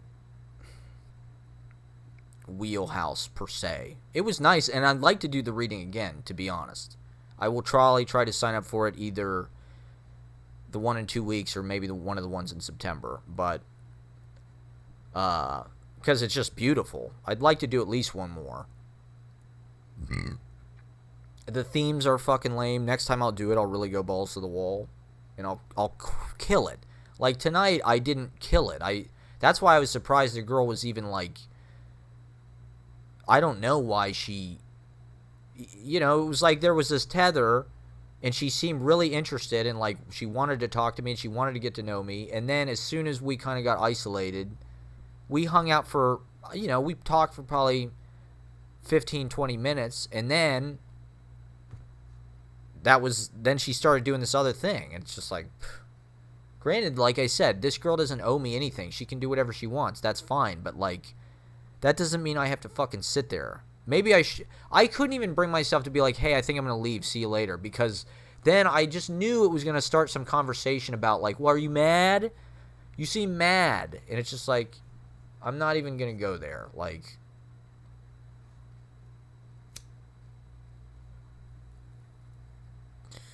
I don't need to be fucking like played with by some fucking psycho like manic pixie dream girl, right? I mean, I would love to be, but she wanted to play with the dildo candle guy. So you end up on the Frankly Fabulous video diary.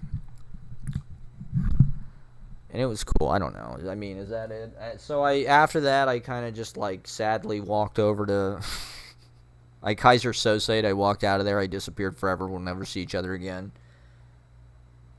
I hope it meant something to her that I left. I hope it was like a gesture of like, hey, I have strength because I don't need to put up with this.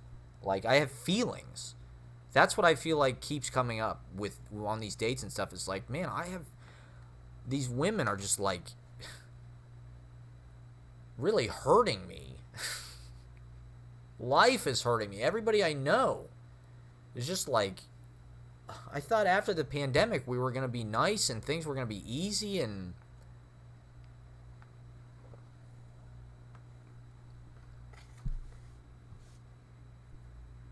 everybody's yelling at me, everybody's insulting me.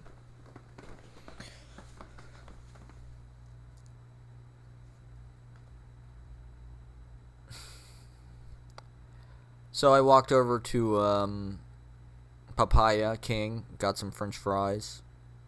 I didn't even really consider going back that much. I wasn't like, oh, fuck, did I make a mistake? I should go back. I was just like, no, like, based on everything that happened, like, if something like that were to happen with somebody that I was trying to get serious with, I couldn't possibly go forward with the relationship.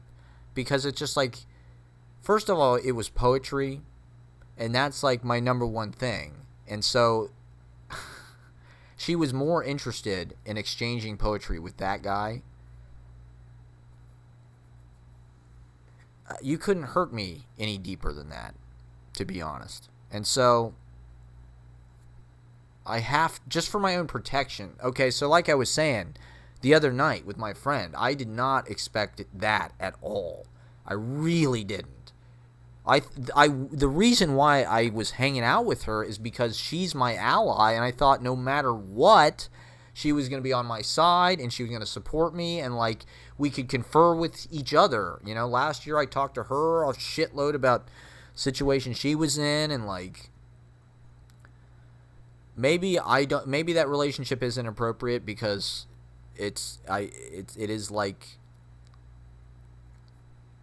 I'm using her emotionally, or we're using each other. I don't know. But the other night, that's not what happened. The other night, I sort of was honest about, and I went into it in the video, like, I was honest about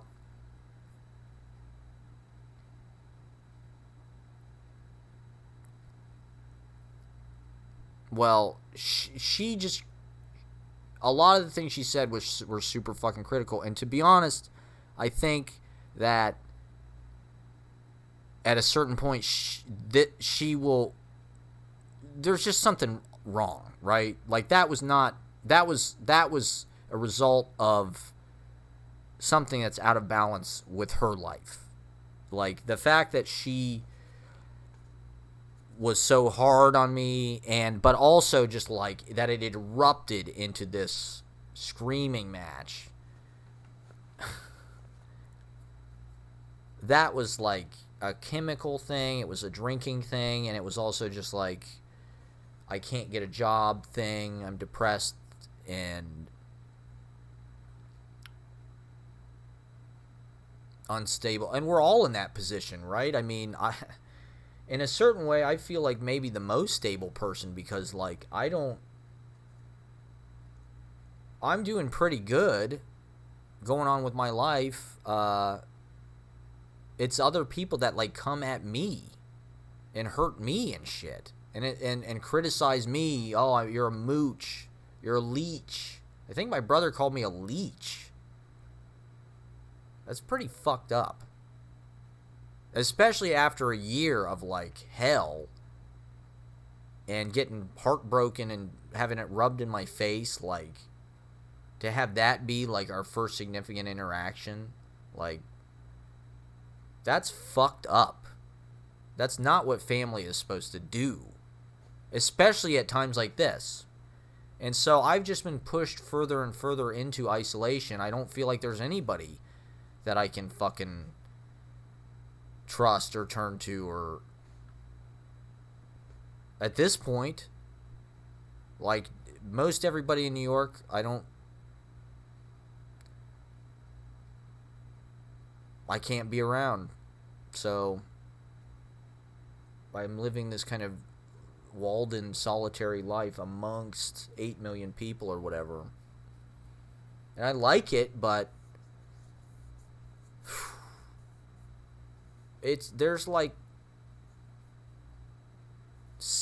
emotional scarring that's happening in like such unexpected ways, and just like we're supposed to have this. Oh well, the other thing is this fucking Delta variant, right? So now it's like a little bit like we don't know what the fall is going to look like. There's a chance we could be back where we were. And so I would like to have sex before that happens. I would like to have sex before there's another shutdown, for Christ's sake. That's another thing. I just can't believe it hasn't been more forthcoming. No pun intended, but it's been surprisingly, I mean, granted, I've been mostly just avoiding it because I'm bitter about it, but like that date I went on with the girl last month was also like super emotional and super like, I mean, maybe that's just because I haven't interacted with that many people or done that much in a year, but I'm just like, I keep cutting people out of my life because, especially women, if I'm honestly like evaluating their decisions, there's a lot of these people that just like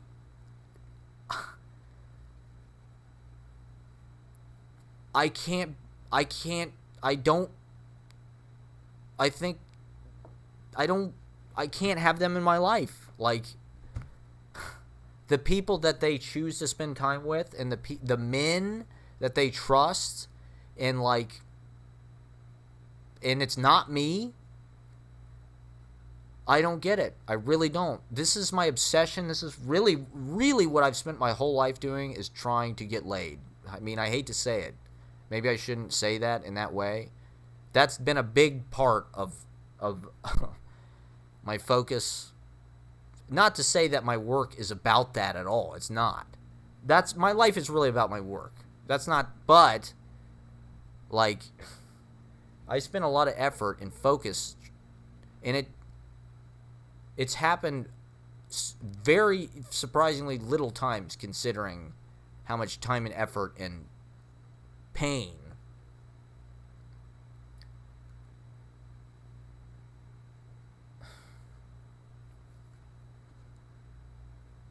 So I don't know. There's all of these women that are choosing to spend time with men that I'm just like, I can't believe this. You have no fucking taste. Like, that's what it comes down to. It's like, you have no fucking taste.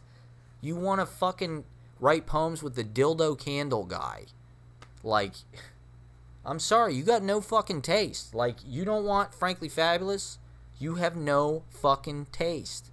These women have no fucking taste. I want a fucking t-shirt. I want an airplane in the sky. I want it on Super Bowl halftime show. These women have no fucking taste. They like the stupidest, worst, dumbest guys. The guys that are trying to fucking manipulate them the most.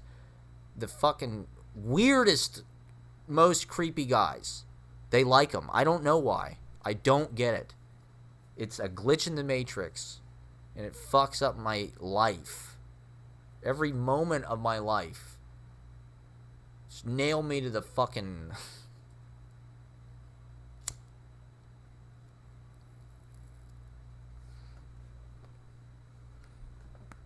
Like, I don't want to be an incel. Like, sure, women have every right. It's their body, it's their choice. Make better fucking choices. Get some fucking taste. Like, evaluate guys based on who they actually are, rather than, oh, he's 6 feet tall, or he's got this job. Like,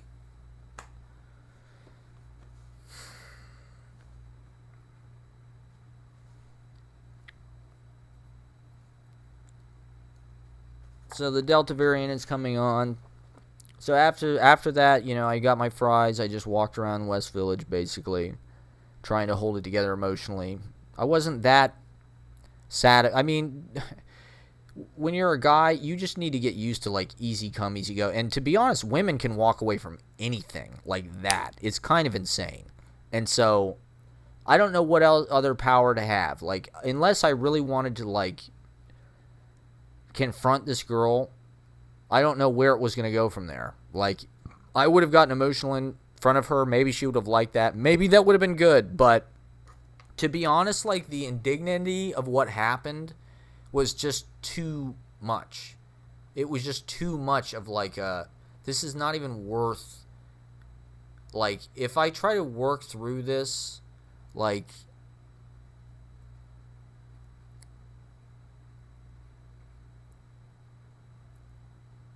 it's just constantly going to be a problem. Like, that's how it was with my poet friend before, right? Like, you just, at a certain point, you have to admit, like, she's a manonizer. Like, she does this with a lot of guys. Like, any guy, I mean, it was painful the first couple times to just see her, like, really flirt with another guy, like, right in front of me. But, like, then I just realized, like, oh, okay, like,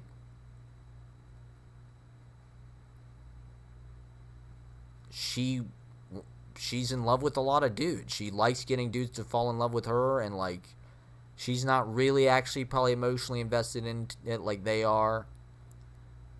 Who knows?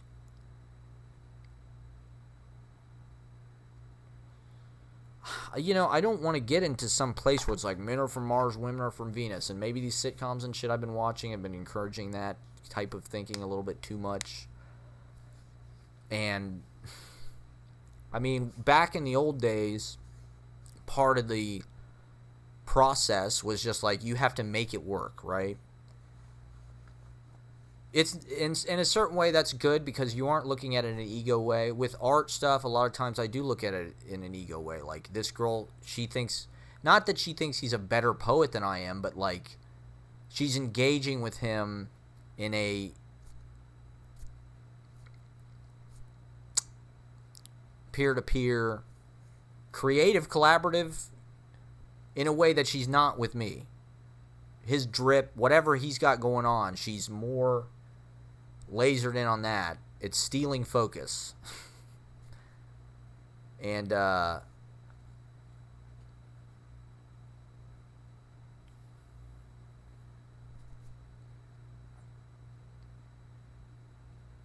it's getting to be that time of the night where I start to forget what I'm talking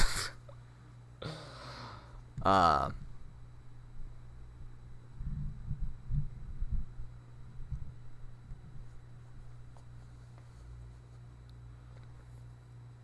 like, part of the reason why I'm being so critical is because, like, we're having this evaluation with women, right, about body shaming and who can be sexy and what kind of body types could be looked on as being sexy, and certain, of course, women shouldn't be objectified and blah blah blah, and right, but we're not having.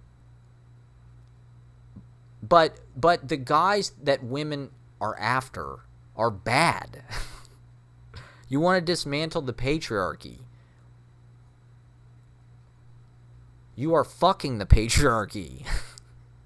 You're sucking the patriarchy's dick. Like, who the fuck do you think the patriarchy is? It's guys who are 6 feet tall. That's the fucking patriarchy. That's why you call them daddy. Because they're the patriarchy. How about overthrow the patriarchy by fucking Frankly Fabulous? Who's non-binary, by the way. Like, the point being, I'm on their side. I'm an ally. I'm doing this in their own best interest because obviously I'm not going to grow 5 inches. So the only way I'm going to get lots of women to just be attracted to me naturally is by changing the entire culture, because there's maybe it is genetic, maybe it is just like a biological thing, but to me, I think it's infantilism and it's daddy issues. It's why, Vax daddy and everything's daddy. It's because they want a guy they look up to like their dad. Okay, I don't want to get into the height thing. I always talk about it. But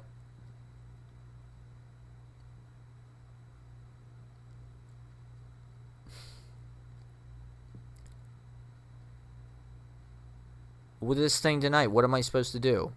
I was taking it too seriously. That's not what it was. I just wanted to talk about poetry and write, like I said, my wildest fantasy would be to write a poem back and forth with that girl. So to have it happening right in front of me with another guy can't help but lead me to believe that the entire universe is a joke played at our expense. At least my life is like perfectly designed Rube Goldberg synchronicity machine of abject lessons, the torturous lessons of like a sadistic pervert who is our god, who's like, what's his worst, like, low key, like, what's like the most painful thing that, like,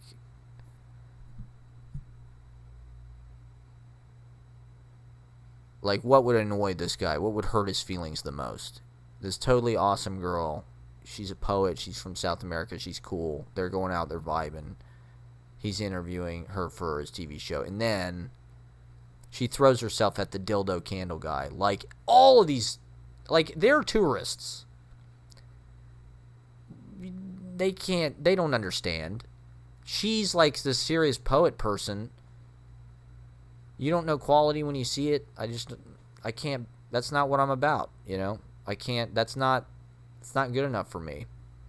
So, I mean, I'm only making myself lonely. I keep telling myself it's their loss. Every time some kind of massively painful thing happens to me where I don't get published or booked or somebody else, it's their loss. It's their loss, they don't get me. It's their loss she doesn't get to hang out with me. It's their loss she doesn't get a poem with me. It's her fucking loss. She got my book. She probably won't like it. Although there's a lot of short poems in it. Maybe she'll like that. It's too advanced, probably. And it's just different. The Ellen Bass, I looked up that Ellen Bass woman. She's very conventional. She's very, like... And there's cool aspects to it. It's serious. Like, don't get me wrong. She seems serious about what she's doing. And, like, I like that. I wanted to be friends. I thought it was going in a good direction. And like I said, maybe I could have probably turned it around. But And maybe I should have, when's the next time I'll get a fucking opportunity? It could be 2 years from now, God forbid. But like literally, I've been waiting for something to happen like that for years. And so that's how it ended. I left. I vanished. And I'm hoping that will leave a poetic image in her fucking mind and heart. I'm hoping she'll... the thing that I've noticed is the women when you're emotional, that's when they get it. When you show them that they've hurt your feelings, that's when they start to pay more attention to you again.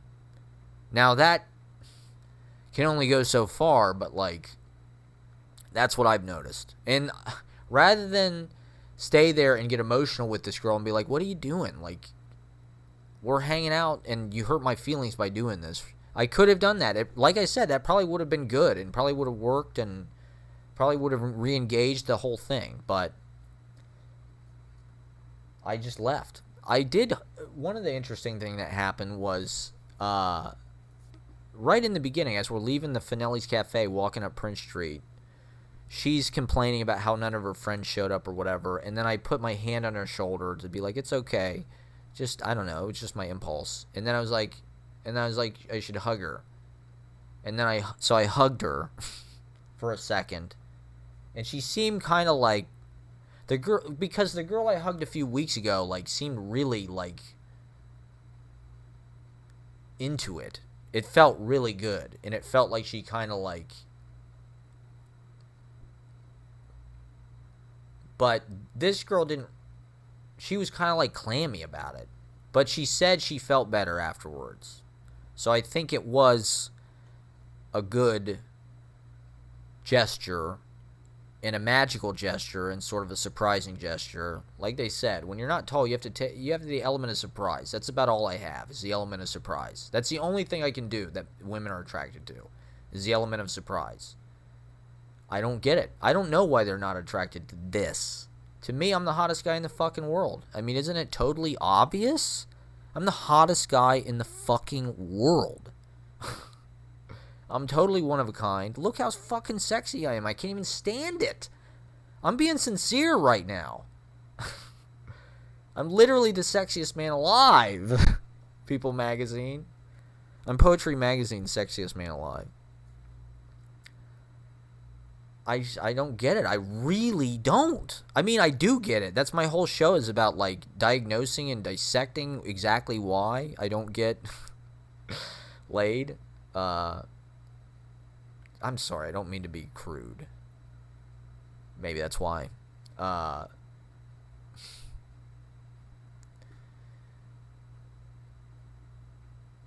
So I hugged her.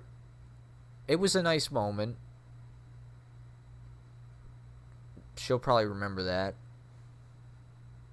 I'm a magical person. If people want to be around my magic. Well, my point being is like, hey, you want to get with...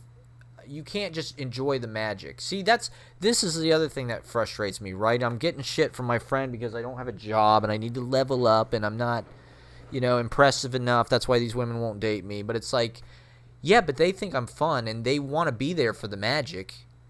They want to be on board for that. Of course, you don't make any money doing that, but they want, because it's not valued, even though it's just as attractive. It's just as much something that, like, they benefit from and enriches, like my ex, right? When I met her, she worked in an office. She was not playing music. She doesn't realize this, and she'll never admit it because she's stubborn, but, like, I took her out of that fucking world and put her into artist mode, an artist world, and that's why she was able to come out the other end doing what she's doing. Because I took her off just zombie track. And, but you don't get any money for that. You don't get any fucking... That's looked down on. That's not a real thing. You're Peter Panning. You're not like the guy who's got a job or rich parents or a bunch of fucking money or whatever. Like, that's who they want. They want a hardworking, a doctor or something, right? That's the cliche. So we'll be wrapping up here on WFLF. So, someday when my show is fucking huge, which will never happen. I don't know. Once again, I mean, maybe I'm just digging myself deeper and deeper into a hole. I'm just isolating myself more and more. Less views, making my work less likable. No one will ever probably want to watch this or buy it or anything. Maybe it's just not any fucking good. I don't know. I'm doing the best I can. I'm lazy. I'm undisciplined. Fuck you. Take it or leave it, baby. That's the message here. Take it or fucking leave it. So I left. I said, fuck you. You're not going to do this to Frankly Fabulous. Now, I'm not going to get in the guy's face or fucking... I mean, should I have? Like I said, I wasn't sure what the fuck her situation was. It sounded... Like I heard her say she'd been in a relationship for a month and she was very happy. So it seemed to me like she thought I was playful or something, and she there was some... She wanted to have a little bit of a good time, but... It could have very well been that she was just stringing me along, which I don't know. I'm down to be friends, but it didn't feel like that was the vibe that I was getting, really. Oh God, what next? So I just walked home by myself. I sat over on Hudson for a little while, trying not to implode.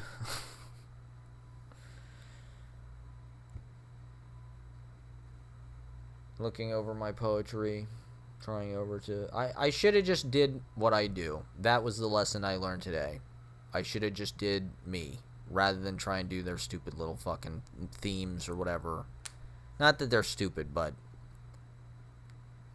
it works, in other words. Getting really high and going bananas at the reading is good. So,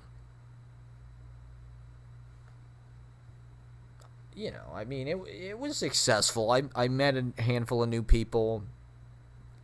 Whether or not I ever see that girl again, like I said, as a guy, you just got to get used to that, because that's how it works. Anybody could flake on you at any fucking time. That's just relationships, in my experience. No matter what anybody fucking says, it's all bullshit. Like, things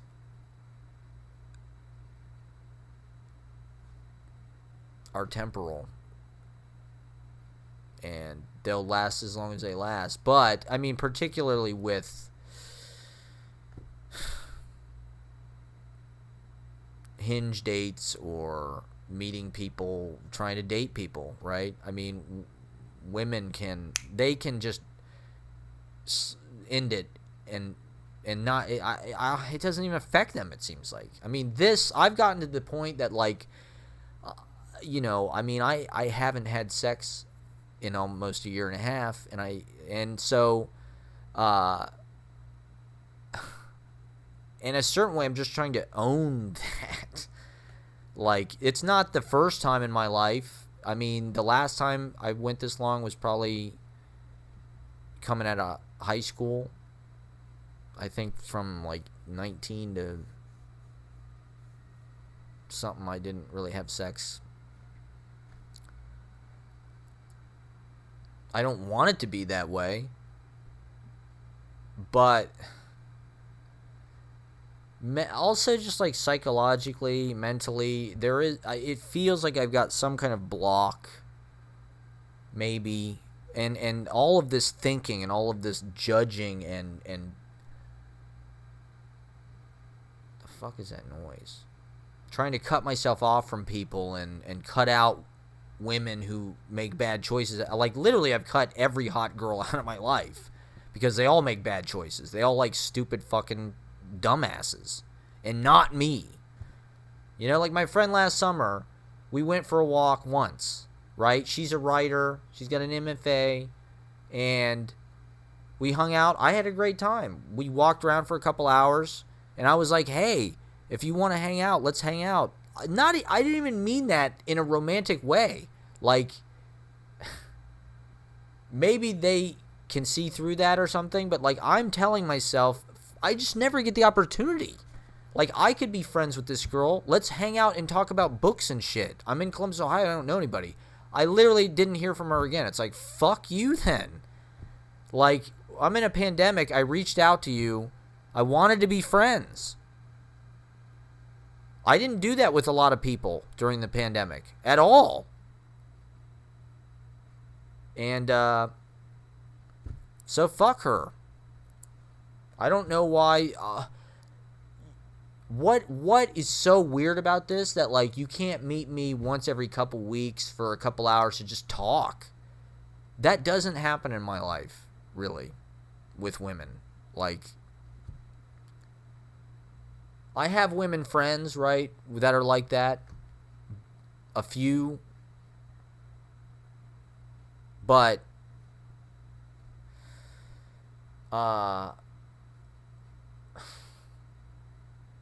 hot girls, I am almost never around. And it's my low vibration, toxic masculinity, clearly. It's the fact I'm an anarchist and lazy and cut my own hair. The world is ending. Go fuck yourself, you know? Like, if you can't see that I'm the sexiest man alive, you're an idiot. Fuck you. So, is there anything else I need to say? Did I cover it all? It's sad, dude. Like, break my heart again. What was the point of that? What was the fucking point of that, man? I mean, it was nice to have the interaction while it lasted. And then to just, as it was happening, I was just like, it was like a nightmare. It was like, I can't believe this is literally how this is going down. And I have to get out of this. I have to just, like, cut this off before it really affects me. And, like I said, I didn't want to get into some super huge emotional screaming match again with somebody. Like, maybe that would have been hot. Maybe it would have turned into some kind of sex thing. But I don't know. To some degree, I'm just trying to protect myself. I mean, I have really put myself out there a lot. I've been on a lot of dates. I went to fucking Yankee Stadium. Went to fucking Roosevelt Island. Been to fucking Johnny's a bunch of times. All to no avail. I barely even made out with anybody. I've done, like, maybe one makeout total. If you count all the sort of light makeouts I've done. Maybe they add up to, like, a short makeout.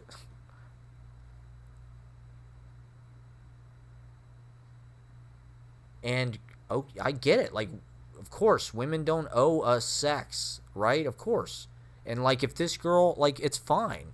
If she, but that's what's frustrating. It's just, like, you're my friend. You're not even looking at me or anything. Like, you're totally engaged with this other person. It's just inconsiderate. That's just a rude fucking person to me. I don't want to be around somebody like that. I don't know what else to do other than just cut these fucking people out of my life, right? I could get in their face, but I'd rather be alone, to be honest. I like spending my fucking time alone. I trust myself. I trust my aesthetic. I trust the decisions I make. I love my work. I think it's brilliant. I think I'm a fucking genius. I think my show is a fucking masterpiece. And a lot of my poems and books are fucking masterpieces. The way I live is unusual.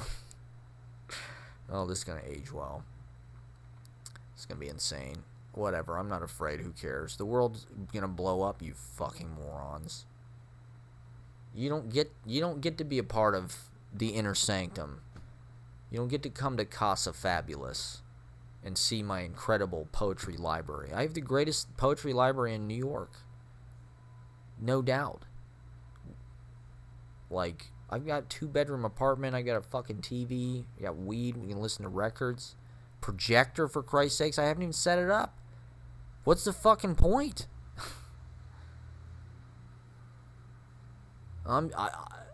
I've literally had my brother and Jabril, I think, are the only people that have even been in here in the whole time that I've lived here. Oh no, that one girl, the programmer girl from Israel, she came over. That's the only girl I've had over. I can't even believe she made out with me with that huge beard, to be honest. The pain, man. Am I just setting myself up for this? Like I said, is there some kind of mental blockage? Like, it would feel disingenuous or inauthentic to, like, I know when I'm complaining about the height thing, it sounds like I'm being a dumb misogynist or anti-woke or making it like, oh, I'm the one with the real problems and co-opting that. And it's like,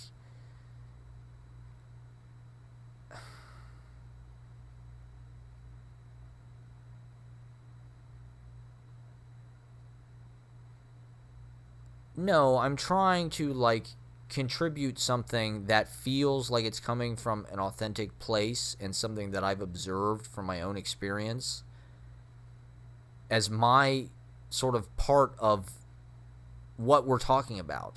We're talking about, okay, here's how our society needs to change because of, you know, who gets to feel sexually desirable, who's hot, who's represented. And for men, right, there are stereotypes and there are certain ideas that people have about what you're supposed to be, right? And so we're just that's who I am, right? So, like, part of this is, like, I definitely don't want to appropriate anybody else's fucking, like, point of view and speak for them. I can only speak from my own point of view. And so that's what I do with all of my work. That's why I write about my life. That's why I film my life. That's why I talk about my life. Because it's not... It's what you know. You write what you know. So if I'm talking about, like, as a man, this is the way I feel inferior or made inferior by societal body shaming and standards and toxic images, media, expectations.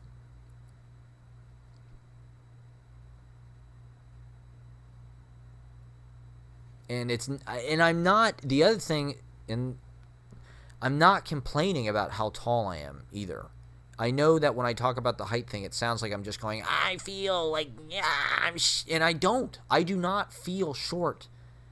I don't, like I said, if I was like 5'3", and nothing against, I mean, I don't give a fuck. You know, I'm not somebody that judges people on that. Women are. Then it would be maybe more pronounced of a thing that, like, to me, like, oh, this sucks.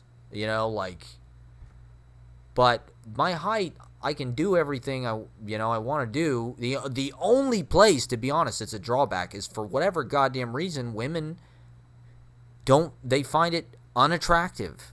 It literally turns them off, right?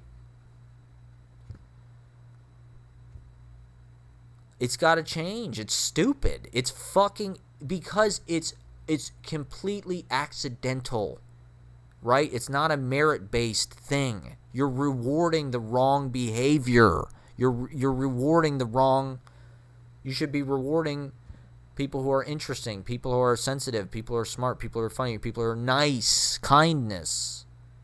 Not, oh, does this guy have a lot of tattoos? Can he get me into trouble?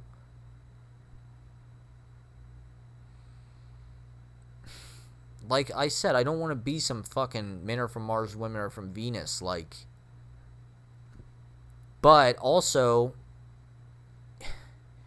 if I were to just be agreeable, like, I know that there's probably a way that I could frame this that's like a little more smooth, because the thing about the PC people, and like my friend the other night, and I consider myself one of them, but not like this, is like, unless you just present everything in like the fucking group mode of the language and the talking points and the patterns and the ways that shit is moving, like, it feels like my friend thought I was trying to, she's like, what about me? I'm this, and you know, she thought I was like co-opting her struggle. She thought I was like, that's her identity, right? Is to be, well, fuck, this, what else do I have? Like, men don't like me because I don't look like stick thin and whatnot. So,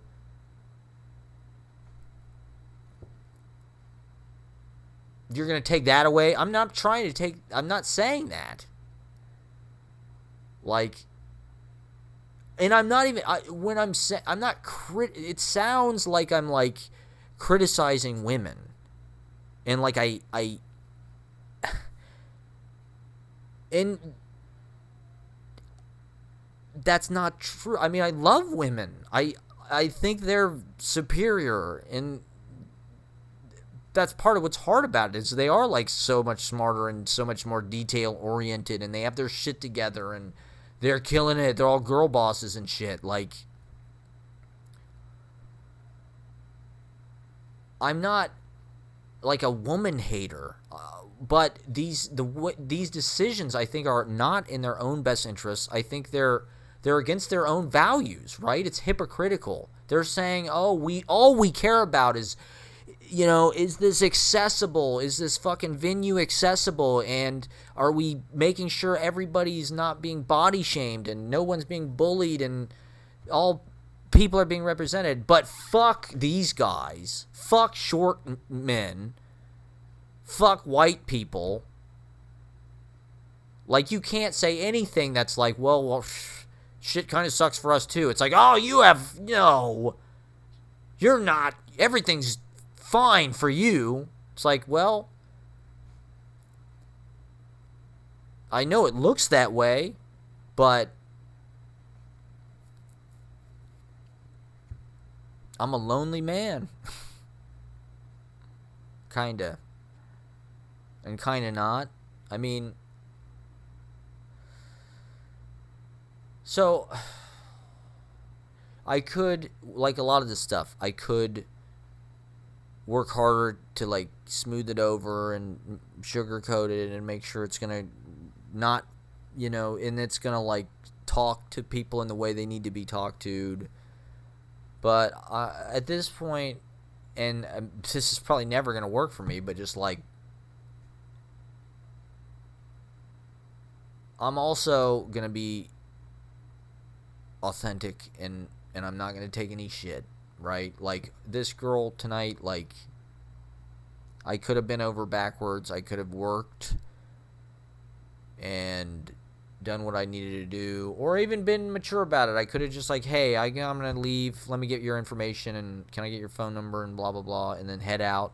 I could have done that. I knew if I would have done that, she would have been like, what's wrong? Are you mad? I just didn't want to. And yeah, I am mad. Like, fuck you. Make me feel like shit, like everybody else. Like, I just once. Like, can't I just have it happen once? Like, I just need luck. Just let me get lucky. Just once. Please. I just want to get it over with. It's been 4 fucking years.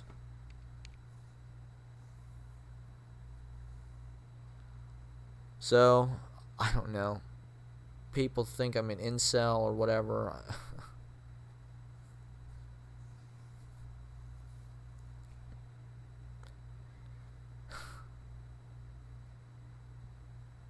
I'm just trying to be friendly and kind, and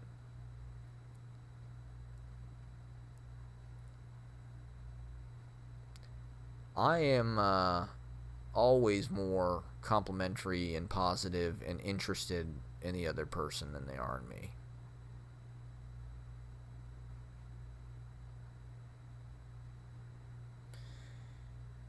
Oh God, alright, that's enough. Thank you for watching.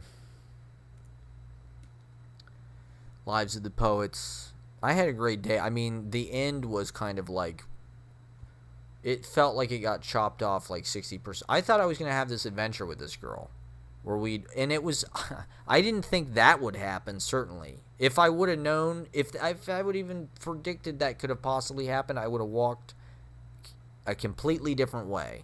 I wouldn't have gone to Washington Square. I mean, she did suggest McDougal. Did we have food or something? I don't remember. I wanted to do the interview, but that just disappeared as soon as she started doing that. And it broke my heart.